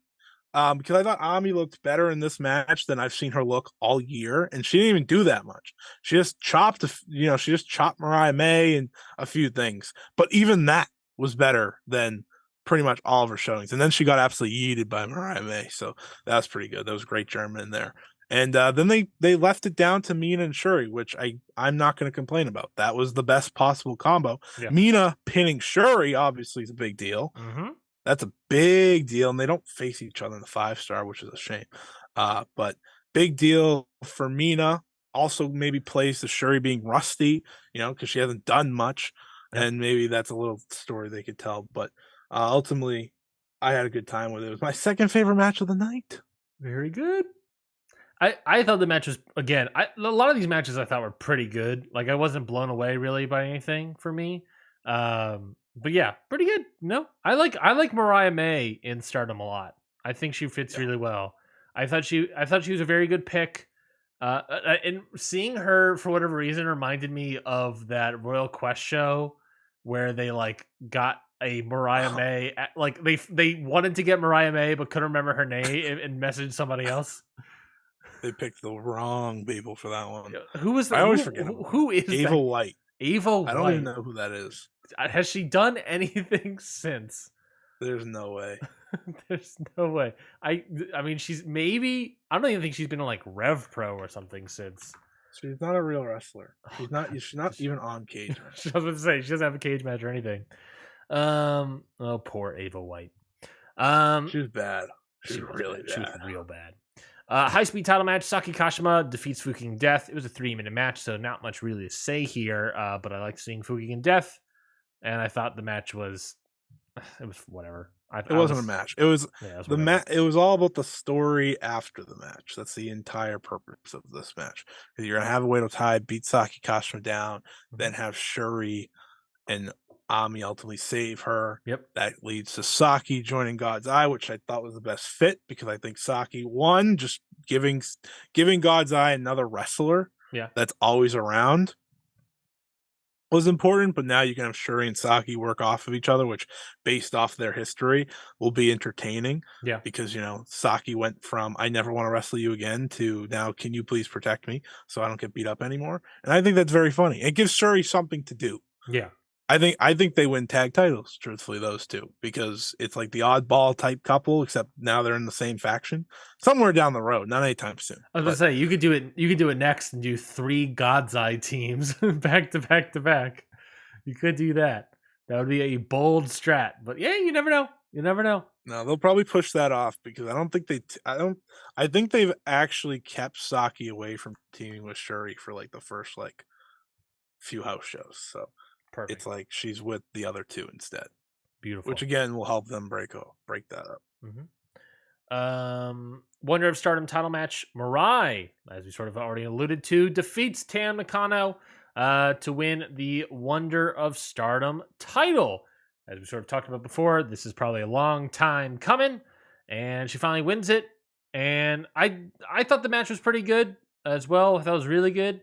But I guess at this point, I've always been like not as high as Mirai as other people, as you are. I've just sort of been down on her for whatever reason. But you know, I'm excited to see what this reign of hers will look like. She needed this. Yes. I hinted that earlier. She needed this moment. She needed the kind of dominant close that she had to this match. You know, hitting the two lariats, hitting the aces high, and then hitting the Mariah May shock to get the win. Um, Miramare shock, not the Mariah May shock. I just said Mariah May as in the wrestler, not that's kind of funny. Um, and it was exactly what she needed. She came out of the blocks hot, just absolutely drilling Tam in the side of the head, which led to Tam having, as I've already been quoted multiple times, having maybe the hardest forearm she's ever hit on someone because you actually heard them. And they had a good back and forth. And I think it was the best way to get Mariah the big win that she was always supposed to get. Because I do think she needed to get the big win. Now, she could have easily beat Mina, but they wanted Mariah to be the one getting cheered in the moment, as she ended up being, and I don't think Mina could have done that because Mina's so popular. Yeah. Obviously, Tam's very popular, but Tam's able to flip the switch. I think you don't want Mina flipping that switch right now. And I'm happy Mariah's champion. I'm excited to see what she does. She has a good block of potential challengers in the Blue Stars block. That's kind of what you look at now. Hmm. Micah obviously jumps out as one, as like the big, as I've called it, the never open weight title match Yeah. of Stardom. You have Hanan who jumps out because they've already kind of developed a rivalry of the future, Yep. and a few others. So I'm excited for that. I'm happy that we have gotten to this point. So now we have the two champions back. I don't want double champion. So that's the happiest thing about all of this is we don't have the double champion to deal with anymore. Plus, it gives her some extra juice going to the 5 star, which is always Yes. always pretty good. Yep. Yep. Yep. Yep. Main event, which I did not expect this to be the main event. Maybe I'm missing something. Maybe I'm dropping They in too do this much. weird thing with stipulation matches from time to time where they're Hmm. just like, that's the main event. And I'm like, It's but like, why? all right. Saorianu defeats Natsupoi in this Indian strap match, which the rules were you pin the opponent and then you can hit all turnbuckles.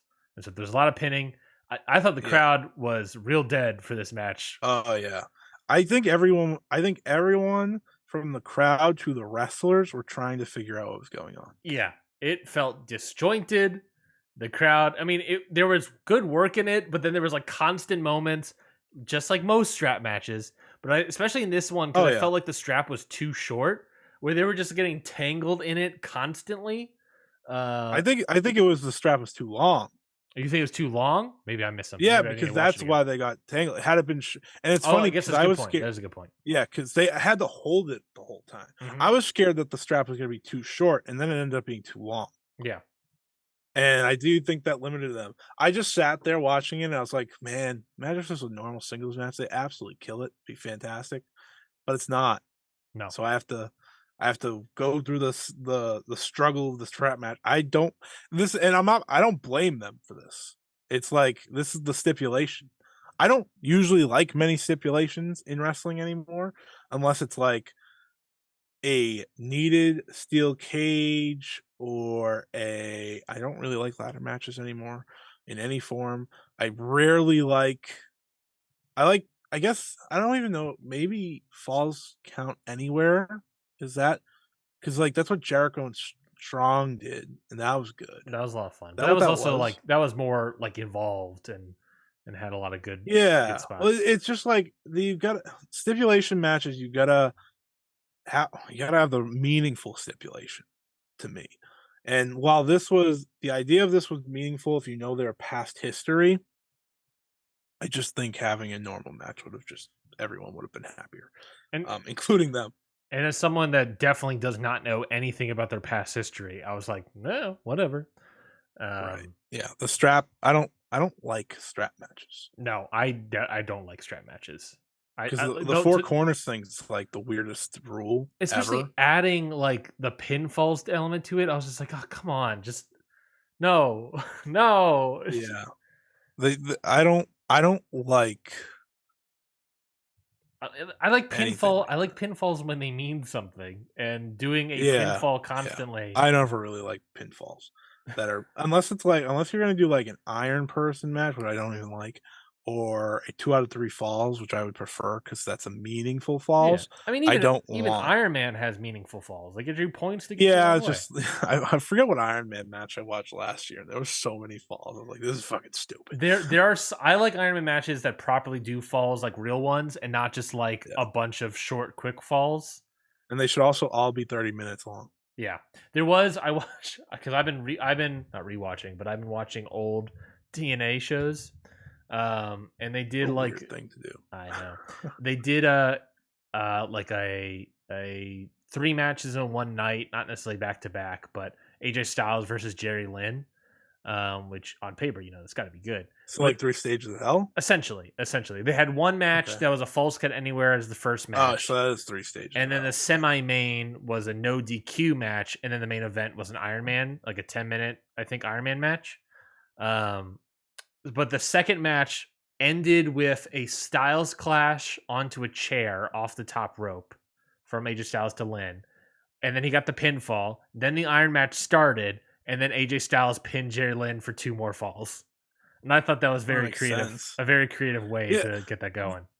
this is now no longer a Stardom conversation. We've moved on. This Uh is a Iron Man match situation. huh. My biggest gripe with Iron Man matches is either they don't do enough falls or they do too many. Yes. They're like there's always a right mark, and it's usually like 3 to 2 if you do the 60 minutes. Yeah. And if it's 30 minutes, it's like 2 to 1. Yeah. And they never do the right amount. I feel like when I see 30-minute ones, it's like, oh, we won 5-3, and I'm like, you pinned your opponent 5 times in 30 minutes. Yes. I think it was an Alex Shelley match last year in like Revolver or something against like Oof. Trey Miguel. No It idea if was that sounds uh familiar. That sounds I, familiar. I feel like it was because I was like, why is there so many falls? I was like, the work is good. Well, Yeah. I don't think it was Trey Miguel. Um, but I was like, the work is good, but I Mhm. can't It might have actually been Trey Miguel. Iron Man. That would make sense. Yeah, but yeah. Was it Alex Shelley? Yes, it was. It was 7-6 in 30 minutes. Yes, I recall that match as well. 7 to And I 6 in was 30 and it went minutes. to overtime.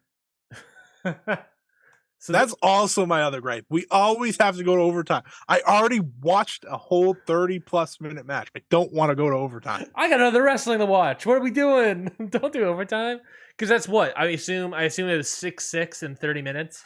That's 12 pinfalls And they or went submissions. 31 minutes and 31 seconds. That is basically a pinfall every 3 minutes, right? If I'm doing that math wrong, less than Yeah. that, that's crazy.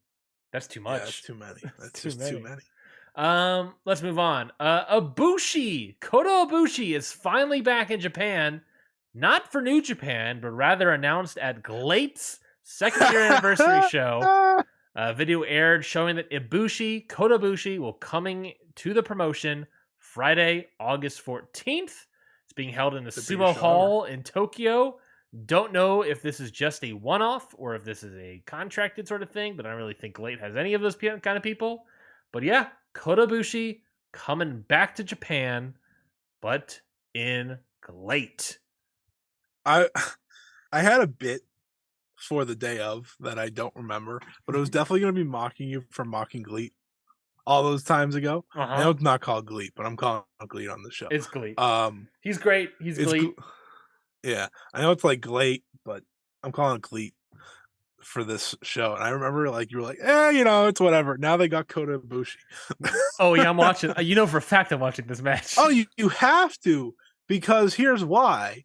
It's gonna be the best shot at knowing what real Kota Ibushi we have.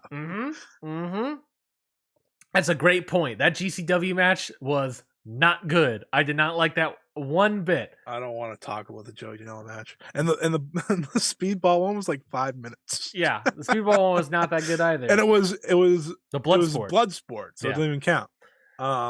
Yeah, so this is our best chance of seeing who Kota Ibushi is, what he's going to be. And you actually have wrestlers there that I would want to see him against. Unlike Shima, El Lindemann. I was gonna say if they're real ballers, they'll do El Lindemann. Yeah, just give me any strong heart, and maybe not any strong heart, but most. No, strong I like T heart. Hawk. Give me Shingo Hiro Irie. Yeah, I was gonna say they're not gonna give us Irie. That'd be wild. Just Yeah. Irie versus Kota Ibushi. That'd be so good. The funny thing about Glee is I like it in that they just have random people pop up Yeah. like that are like Kota Ibushi. Yeah. Like Commander missed the show, but he was supposed to be on that show. Yeah. And it's like, what? Yep. Commander? They Yep. ended up replacing him with Chihiro Hashimoto, which is maybe the funniest switch of all time. That's a Because it's like completely different match. the team was Kento Miyahara, Chihiro Hashimoto, and El Lindemann. Like, what a team! Which would have been El Lindemann, Kento Miyahara, and Commander. If El Lindemann got taken out and they replaced him with Chihiro Hashimoto, it would have been the wildest team in history. Yeah. You would have had the main event like men's wrestler, you would have had the high flyer, and you would have had the beast woman all in one match, and it would have been the most ridiculous team ever, but it would have been great. I mean, it's But already yeah, like it's already pretty ridiculous. Gleet's cracked out of their mind. Yeah. That's the thing. Like they just do things, Mm-hmm. and some of it works, some of it doesn't, and that's fine. This is something they should be doing because Ledette has money. Yeah.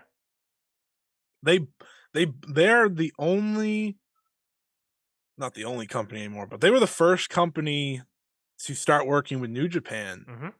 in the pandemic. Because aren't they And also like a cyber agent spinoff or something? well, Ledette sold Noah to Cyber. That's what it was. That's what I'm thinking. That's what I'm confusing Yeah. with. So the only Puro company they don't work with is Noah. Mm-hmm. Because they work with All Japan, obviously. I just said Kento. They work with New Japan New because they had Japan Shima from time and to El time. Lindemann involved in the Yeah, tournaments. and they work with a lot of the Joshi promotions because they have like this weird women's thing going on. Yep. They had just Janai Kai on their show, which was wild. Yep. I was like, what? Yeah, Well, and then tagging with Risa Sarah. I was like, they just do things. they obviously also have a connection with AEW because they have Commander and Bandito coming in, and obviously Strong Hearts were original AEW originals. Mm-hmm. So yeah, and then they have their own wrestlers, obviously, but they have Strong Hearts, who I love. Well, that's actually interesting. What if Kota Ibushi stays in GLEAT, and that's the connection between AEW and GLEAT is Kota Ibushi? Yeah, it could be. I mean, that would be a relationship that made sense. Mm-hmm. Mm-hmm. It'd be a way to keep him in Japan while also working with AEW maybe more. I'm gonna confidently say I think Kota Ibushi was probably set for Blood and Guts, and Bryan Danielson's injury probably hurts that and hurt him. Yeah, this is true. But now that they don't have an extra guy, that makes sense. Yeah, like they're it's just 4v4 now. It's even. You could throw Will Ospreay in. That could be fun, but I don't think he's in the G1. Oh, I keep forgetting about this. Everyone's G1. in the G1 that you think you could throw in. That's the funniest part.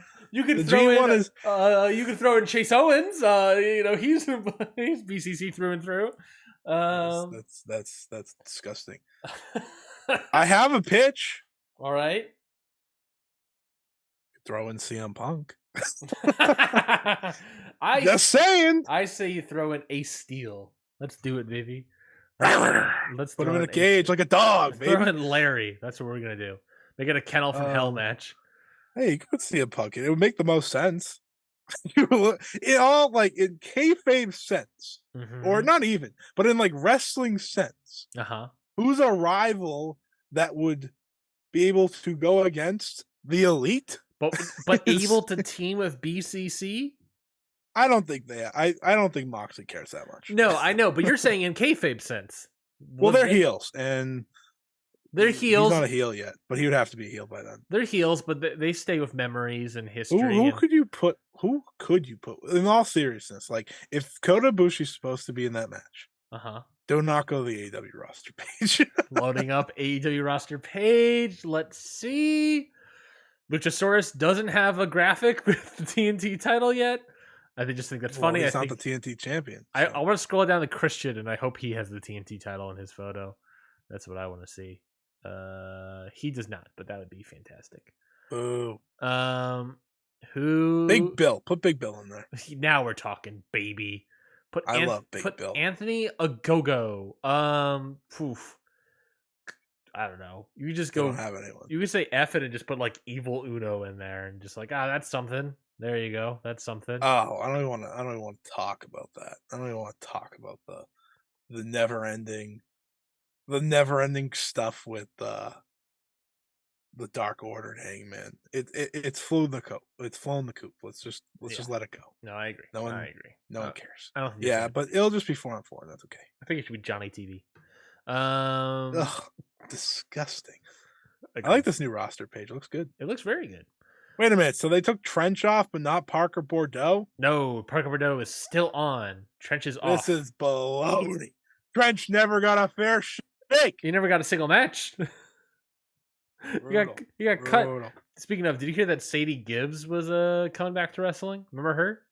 Yeah, I did see that. And I was like, oh, Good for her. great.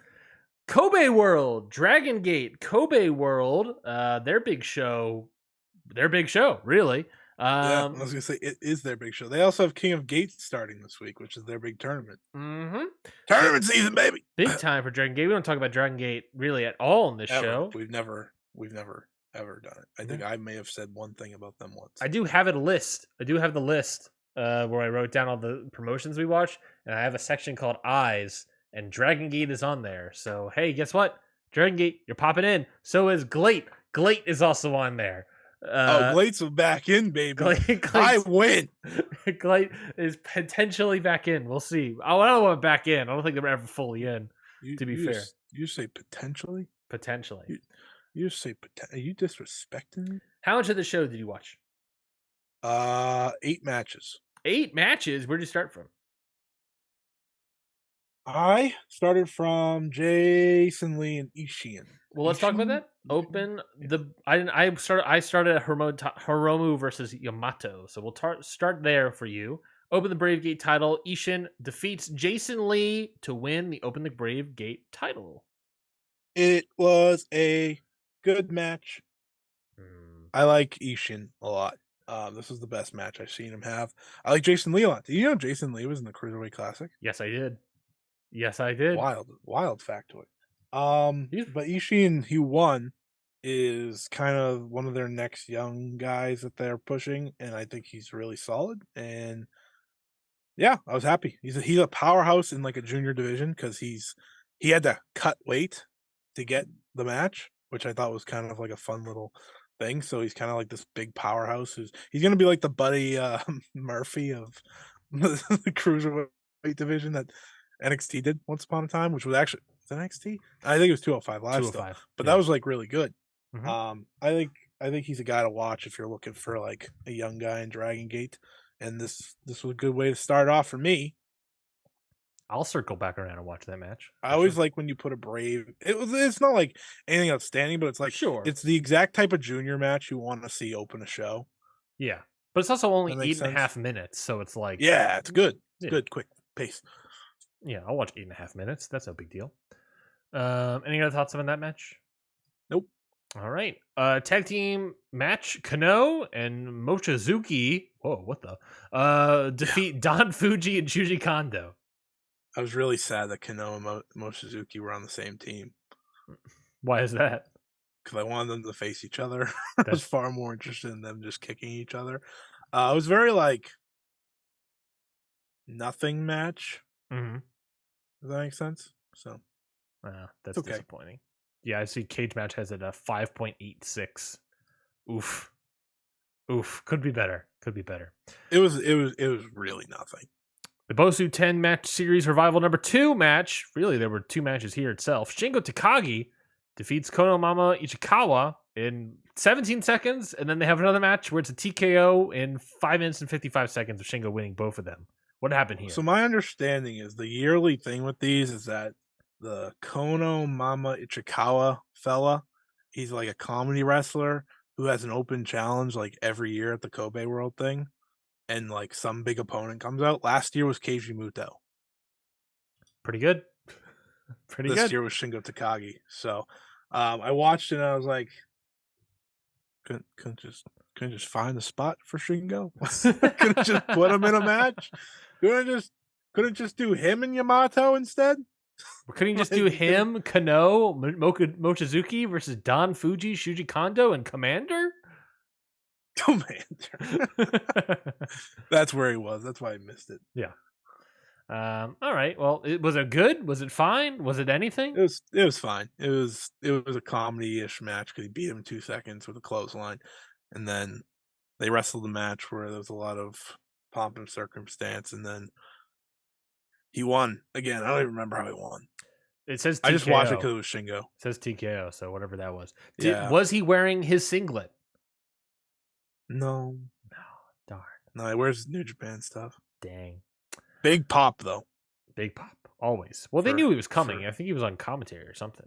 They knew he he he was was coming. gonna be in Hiromu's corner, but him wrestling's a bigger deal. Of course. He is a Dragon Gate OG. Mm-hmm. Over the Twin Gate title match, Mochizuki again, not but a different Mochizuki, and Yasushi Kanda defeat Gold Class Ben K and BX Holt. Pretty good. You know what I mean? It was fine. Pretty good. Pretty good. Yeah, 11 minutes.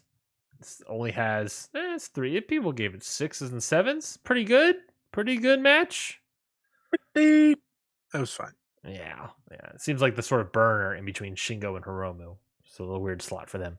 Singles match: Hiromu Takahashi defeats Yamato. Not really a big surprise that Hiromu wins, but I thought this was again a pretty good match. I like this one. Yeah, the way I looked at this match was it was never going to be like where they would have been in their primes, where No, it would have been like no doubt about it match of the night. definitely not. So they play, and I know Yamato still has it in him. Mm-hmm. It's just like they're so low on the card, they're not going to go all out either. But they're gonna put on a good competitive match. And the way I walked away from this, it's a good match for New Japan fans to get a taste of Dragon Gate if they want, because I think Yamato still gives that sense. I was entertained by it. It was a good, fun match. Mm-hmm. But oh my god, if we went back 5 years, they would have like a match of the year type match. Yeah. This was a pretty good match, but like you're completely right. It's like this is nothing like they used to be. But I'll take it. Either one of them. I'll take it. And I am the higher person on Hiromu now. Yes, But I'm I low. mean, Hiromu once upon a time was flying top top 10 worker in wrestling. Mm-hmm. It's like it's not even comparable anymore. Yeah, Um, that's fair. and he's a different wrestler. So open the Triangle Gate title match: Naruki Doi, Minorita, and Kota Minoura defeat Natural Vibes, Big Boss Shimizu, Jackie Funky Kamei, and KZY. Casey. It's just Casey. Right. So I've learned. Uh-huh. So for those we don't talk about Dragon Gate, so I'm going to give you my Dragon Gate takes. No, I'm doing perfect. My favorite wrestler in Dragon Gate is Kota Minoura. I love this guy. Like, I think he's a great worker. He's also like 24 or something. He's the guy that had I call him the hot one, and then everyone says they're all hot, and I go, okay, the hottest one. Like, what do you want me to call him? He was the young one, the taller one of the gold class team. For anyone asking, everyone knows who Naruki Doi is, I'm sure. Yeah. And he's not Minorita. So he's my favorite. I think he's a great worker. People tell me he's still behind on like the other young talents, but I think he has the best match style because it's high paced, fast, but it's also like main event level. Mm-hmm. And my other favorite in this company is KZ. Mm-hmm. And they had my favorite Dragon Gate match last year in the King of Gate tournament. So you can imagine them closing this match was a good time for me. When he hit that jumping knee, Minoura at the end, where he just launched, that was great. I love that. That was my favorite spot of the night because I was like, I love the damn jumping knee. I love it. It was better than the Yuma Anzai one. So yeah, that's pretty good. I'm a big fan of Kota And Yuma Anzai has a fantastic jumping knee. Yeah, and I think that was better than his. Kota Minoura is like that guy. He should be the next champion. Mm-hmm. I don't, Dragon Gate fans, you tell me I'm wrong. All I want. I look at this guy like he's money. Like he looks like money. He is money. You can't tell me otherwise. Should be good. Open the Dream Did you Gate. like the match? Yeah, I mean, I'll take. This is you jumping knee versus jumping knee. Let's throw in Yuma Anzai. Let's throw him into Dragon Gate real quick for a Let's quick just do match. all the jumping knees. Let's just Well, do we're it. throwing Yuma Anzai everywhere else, so why not? Hey, he needs the training, I guess. Open the Dream Gate title match. Maduka Kikuta defeats Yuki Yoshioka as he's on his way out to the N1, I guess. Like Yuma Yeah. Anzai? Yeah. Yeah, I mean, this match is fine. I wasn't really into this match too much. I thought it was totally fine. Yeah, the thing with Yuki Yoshioka. I knew Yuki Yoshioka wasn't going to win if he's going to the N1. That's why. Yeah, that too. That doesn't help. The thing with Yuki Yoshioka is that he does like limb work Mhm. as a wrestler who doesn't need to do limb work, if that makes sense. Like to me, Kota Minoura is like the perfect version of what Yuki Yoshioka could be if he felt like it, but he Mm. doesn't. Instead, he does the limb work and like it ends up breaking out into like the high paced match. But like when I watch this, I want him to just kind of be like always active like that. And it's kind of why I'm excited for excuse me, Jesus. It's kind of why I'm excited for his N1 showing because I don't think he can do that. He's also the smallest guy in the block. I'm sure. I mean, I don't know that for sure, but I'm pretty sure he's the smallest guy. Yeah. So I think that will benefit him. And because like if you watch his tag team wrestling, he's a lot better as a tag team wrestler, in my opinion. I like him, but this match was it was fine. It wasn't like this banner world title match or Yeah. anything. I like Kikuta. I like Yeah, him. he got good pace to him. I like him. I like his big old But butt. he's goofy looking though. I like his big old butt where he hits people with his butt. His hair's too perfect. Interesting take. His hair is too perfect. Well, look, it doesn't move. It's like Yeah. ew, It's called crazy. he wet that hair a little bit, my guy. Wet that hair. Kota Minoura should beat him. You're big Kota Minoura fan over here. Absolutely. And then you got the main event, which I was really. This is one of the reasons why I was like really circling this Kobe World Show is this main event. I thought on People paper this. love this match. So this was the Mascara contra Mascara, a 5-way steel cage survival match. Basically, the premise is there are 5 guys in the middle of the ring. They're all masked wrestlers. Their other versions of their masks are on top of the cage. The point of the match is for each man to go up the cage, grab their mask, and escape. Whoever is unable to do that is forced to remove his mask and stays unmasked, just like Lucha Libre tradition. He loses his mask forever. This match, the loser was Diamante, meaning Dragon Kid, Shun Skywalker, and Strong Machine J, and Ultimo Dragon all kept their masks. Diamante was unmasked in a very emotional moment. What did you think about this match? This is one of those matches where I really, really, really wish I followed Dragon Gate closer. Cause like I obviously missed something along the way. Like I know it's supposed to be an emotional match, masks on the line. You can figure that out very quickly. Sure. And I know the relationship between Shun and Diamante, and that's probably why that part of the match worked the best for me out of everything. But I thought Ultimo Dragon being in this match at the early part was brutal. I really did. Like I thought he was bad, and him climbing the thing to like Dragon Kid trying to help him. Like that was a fun little story point. But oh my god, Ultimate Dragon was killing me. I mean, he was I, barely in this match to begin with, though. Like he was. no, I know, but it still was like the first part of the match. So Sure. it's like there was 5 chapters. There was 5 masks, 5 chapters, and that's the one I can't or 4 chapters. I don't. Yeah, I guess technically because not all of them got taken down.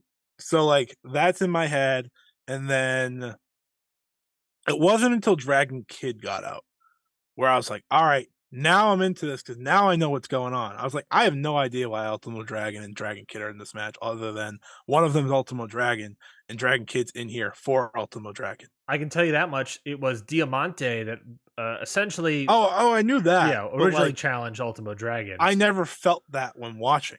That's fair. I never felt that was why they were in here. They had some just- interactions, but not not Nothing, significant. nothing as serious as Shun and Strong Machine J, Yeah, because they have a feud that I know about. yeah. And they really played well to that, ripping each other's masks and Mhm. stuff like that. And I thought this once Strong Machine J was going against those two, I was like, all right, I'm in. I'm dialed in. All right, this is good. And then leaving it down to Shun and Diamante, while I thought it was predictable, they still did a really good job at that. Shun crying in the middle of the ring, like, just go. You tried to help me, Yeah. just go. And I was like, this bastard's not gonna, No. he's not gonna let him walk out. And then like that's how you create that great heel heat. And he flashed back the clock Shun Skywalker did to the Shun Skywalker that I remember loving long ago when he was my favorite Dragon Gate wrestler Mhm. before he became A, Dark a Shun.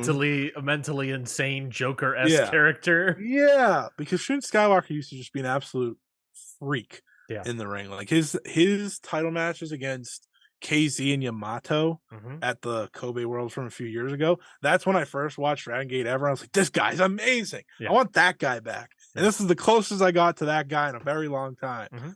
When he hit that moonsault, what a beautiful moonsault. That was picture perfect. I liked the end of the match a lot. Once Strong Machine Jay had to go against those two, I was in. But before that, I was like, this is just I'm disconnected. I want to get connected. I think, fairly connected. I read previews. I watched this match of English commentary, so that helped out a lot as well. I did too, and I still wasn't connected. That's fair. I felt like I really liked the story beats of this match. The match itself, I didn't like that whole much. There was a lot of cage. A lot of cage. There were some spots I liked. There's definitely a lot of spots like high spots that I liked. It just the match itself I didn't really like too much, but any like storyline beat, like Yeah, it was slightly delayed for whatever reason, but Ultimo Dragon getting beat down by Diamante, and then Dragon Kid, instead of being the first one out, deciding, you know what, I'm gonna save Ultimo Dragon. That's my purpose here. Going down to save him. Weirdly delayed, and yeah, that took me out a little bit, but they got that story beat off. And then Ultimo Dragon is the first guy that escapes. And then Dragon Kid eventually leaves. Strong Machine J being left by himself against a tag team heel group and able to be the baby face that this company is yeah, pushing to take on both of these guys, eat the heat, get the heat on them, and then take it back on them and get out of the cage. That was good. The spot, like you said, where Shun's crying and he's like, Diamante, you go do it, and then immediately yeah. stabs in the back because that's Shun Skywalker. And They then really did hold that out. Like they waited till Diamante like got to the top, and I yeah, was like, oh shit. it was very well done. It was very well Yeah, done. And then even the finish, having Shun tie Diamante's mask to the ropes. yeah, Shun leaves and then gets on the microphone and tells Diamante that it's your fault that was a Strong Machine Jay got out of the ring. I blame you. Apologize to me. Doesn't get the apology. Storms out like a crazy man. Essentially, I read it as obviously baby facing. We're baby facing Diamante here because yeah, he gets yelled off by Shun Skywalker and then has this like emotional moment with Ultimo Dragon afterwards over his mask. Or now Luis and Ultimo Dragon. I thought that we babyface Diamante, I guess, and did a lot of emotional beats. The match itself, I wasn't too high on, but I thought all those emotional beats hit really well, and they nailed all of them. There were clunky spots like that Ultimo Dragon Kid one, but ultimately I liked it. I really like this match, and yeah, I'm sorry that you didn't get the full connection. And I'm parachuting in, and I was really excited for the parachute in, so I just try to prepare as much, grabbed as many parachutes as possible. Does that make sense? yeah. It was just that early going where I was like, The very beginning of very beginning with Ultimo Dragon was the weakest, gotta say. yeah. And I think that like instantly sets me up. Hmm. And it's like, all right, now I have to now I gotta get back into it. Completely Which I did fair. ultimately. Completely fair. I think that's completely fair. But yeah, I think Um, I like the story beats. I thought it was very yeah, well I done. just I think it was a good main event. Good, very yeah, it good was a main good event. main event. It was a good main event. My favorite part of Dragon Gate year is King of Gate, which usually leads into this. And I think that may have hurt my care overall. Because I was still excited for the show because it's their biggest show of the year, and I always am excited for wrestling companies' biggest shows of the year. Yeah, Just natural. But not having like I know Kakuta and Yoshioka, they're tag team partners, a group, but I like the King of Gate challenging there, yeah, and I think I wanted that here. That being said, I'm getting King of Gate right after. yeah. So now I'll get my Because I know the story beats because I read and but Sure. story beats I care about because Shun Skywalker is a different wrestler than he used to be Yeah. are not in the steel cage match. Yeah. Well, hey, maybe we'll get Shun versus If Diamante. Diamante runs through King of Gate though, that'd be pretty beast. My 'Cause best guess is we're getting eventually like a Diamante versus Shun feud, and then you like you said there was elements of old Shun in that steel cage match with Diamante. Maybe we're pulling real out old question: Shun there. why is Diamante wearing a mask? He's a handsome guy. Look at that handsome man. Like I Ho was Ho like, Loon being like, look, is he's that what very Ultimo handsome. Dragon said?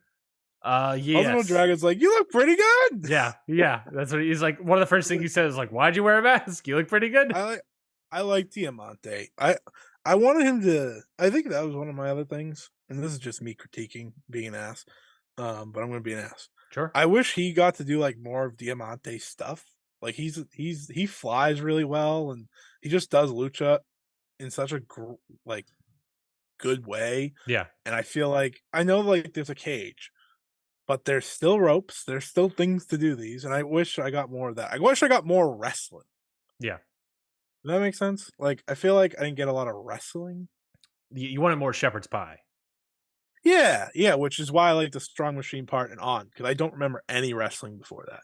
I would, yeah. Give me Diamante doing like a crossbody off the top of the cage. Let's go real nonsense Maybe I'm with it. getting spoiled because every Stardom wrestler dove off cages, but like Fair. I feel like someone could have dove off a cage here, Yeah. or like the You do, side of the you do cage. Dragon Kid off the top of the cage. He's light.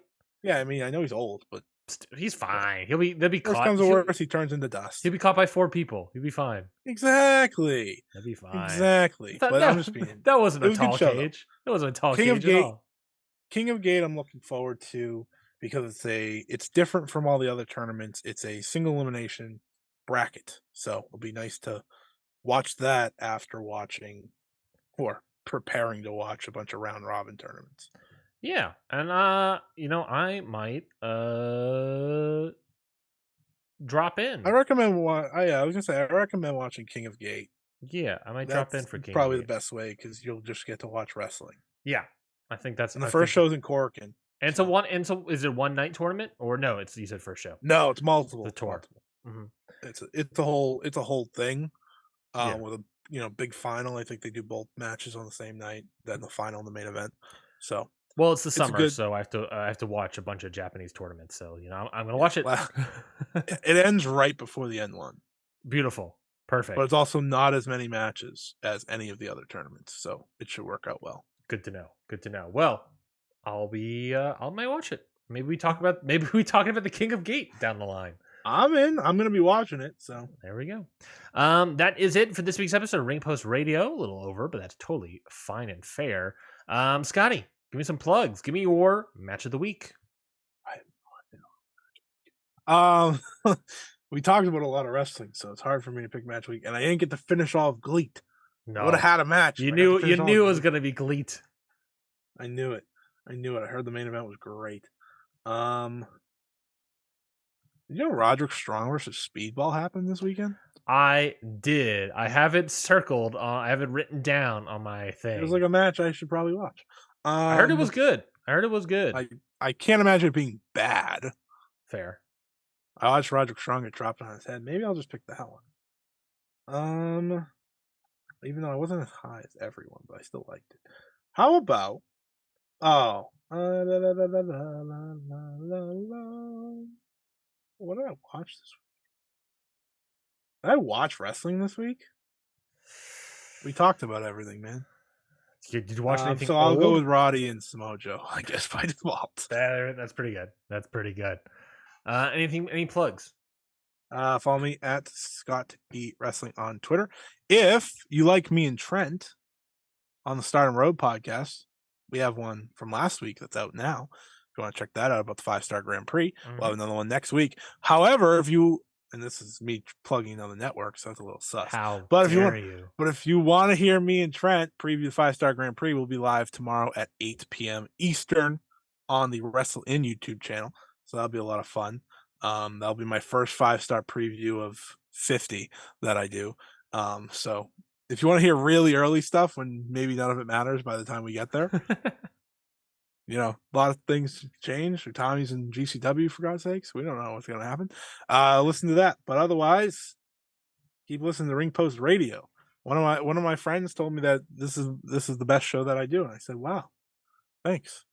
That's a huge compliment because Just started because you do they a just billion started- shows.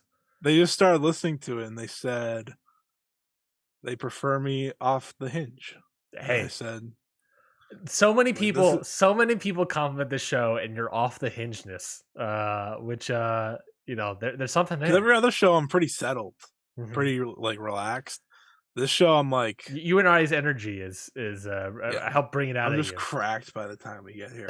You're lucky I don't get to talk about AEW every week because oh my god, would I have things to say. That's fair. Well, I'm Mostly glad. good this week though. I'm glad people are discovering the show more. I'm glad people are enjoying the show. If you like the show, if you enjoy the show, please go to iTunes and rate the show 5 stars. It takes you no time at all, and it helps us significantly. It's crazy how much 5-star reviews. In fact, leave a full comment. Tell me your favorite unhinged Scott E part of Ring Post Radio. I would love to know that. Maybe we can read those out in the show. But if this is your first time listening to Ring Post Radio, if you're a new person that's discovering Ring Post Radio, make sure you subscribe to the podcast wherever you get the show. Subscribe to iTunes, Spotify, Google Play, whatever. But make sure you're subscribed because every once in a while we also have bonus audio. And maybe sometimes we don't do a show on a Sunday and instead we do a show on a Monday during Monday Night Raw. And you want to make sure you hear it and just couldn't see it. So make sure you subscribe. It's important. Because we might go all over the place in scheduling and recording. You can follow me on Twitter at RyanKnightC. Follow Scotty at Scott E Wrestling. Follow the whole show, whole network at Count Up Pod. We got great shows on the network, including Ring Post Radio, Your Dose of Death, Scott E and Trent's Stardom Road, and Okada Shorts. Before we log off, I got one question for you. Of course. What are we talking about next week? Great question. As I pull up my calendar, I'm going to do this quick plug. Okada Shorts. I was on their most recent episode talking Forbidden Door with them. I was the AEW Freakazoid to their New Japan fandoms. I thought it was a very good show. A very, very, very fun show. If you want to hear our Forbidden Door talks and more, especially the New Japan side of things, I would definitely check it out. There are some great boys. So go listen to that show from Okada's Shorts. What are we going to watch next week? Well, we're going to talk about the Strong Independence Day shows when they happen there. We're going to preview Impact Slammiversary. We're going to potentially preview Triple Mania Tijuana. And that's probably it. We'll see what happens in the news. Yikes. Talk about Utami and GCW, maybe? Yeah. Maybe there's a lot of AEW big stuff this week. I guess we could always just toss that in if we needed to. That's true. Because when is the TD Garden show? When is Blood and Guts? The 19th? 19th. Okay, so we got some time before then. But that's pretty much what we're going to talk about on Ring Post Radio. And then we'll have a bonus episode next week as well, where we're going to be previewing G1 Climax. So again, make sure you are subscribed. Maybe we could do a live stream. We could maybe do a live stream of that show. Just think about it. We could. I mean, we could talk about it's up to all the masses involved, but yeah. But we'll discuss it. But yes, we have a bonus show coming out next week as well, talking and previewing the G1 Climax. We have a guest lined up, and I'll announce it here. The guest for that bonus show is none other than former guest Chris Samsa from the Sport of Pro Wrestling. So he'll be back on with us discussing the G1 Climax. I'm very excited to talk about him. We can talk about the Three Musketeers with him. We can talk about Scotty's love of Chase Owens, my love of Evil and Tama Tonga, and how excited about that match I am. I think that's happening. That's different than... no. That's not the same. But we got a lot of great stuff coming up for Ring Post Radio. So you want to make sure you're subscribed to the show. My match of the week, which is the only other thing I haven't done real quickly, is just going to be Tomohiro Ishii versus Jon Moxley. There we go. That's done and in the books. Let's close out. Let's close out the old plug bag. Thank you, everybody, for listening to this week's episode of Ring Post Radio. We'll be back next week for an all brand new episode live, where you get stuff on social media and recorded for your podcast pleasure. Until then, we'll see you all.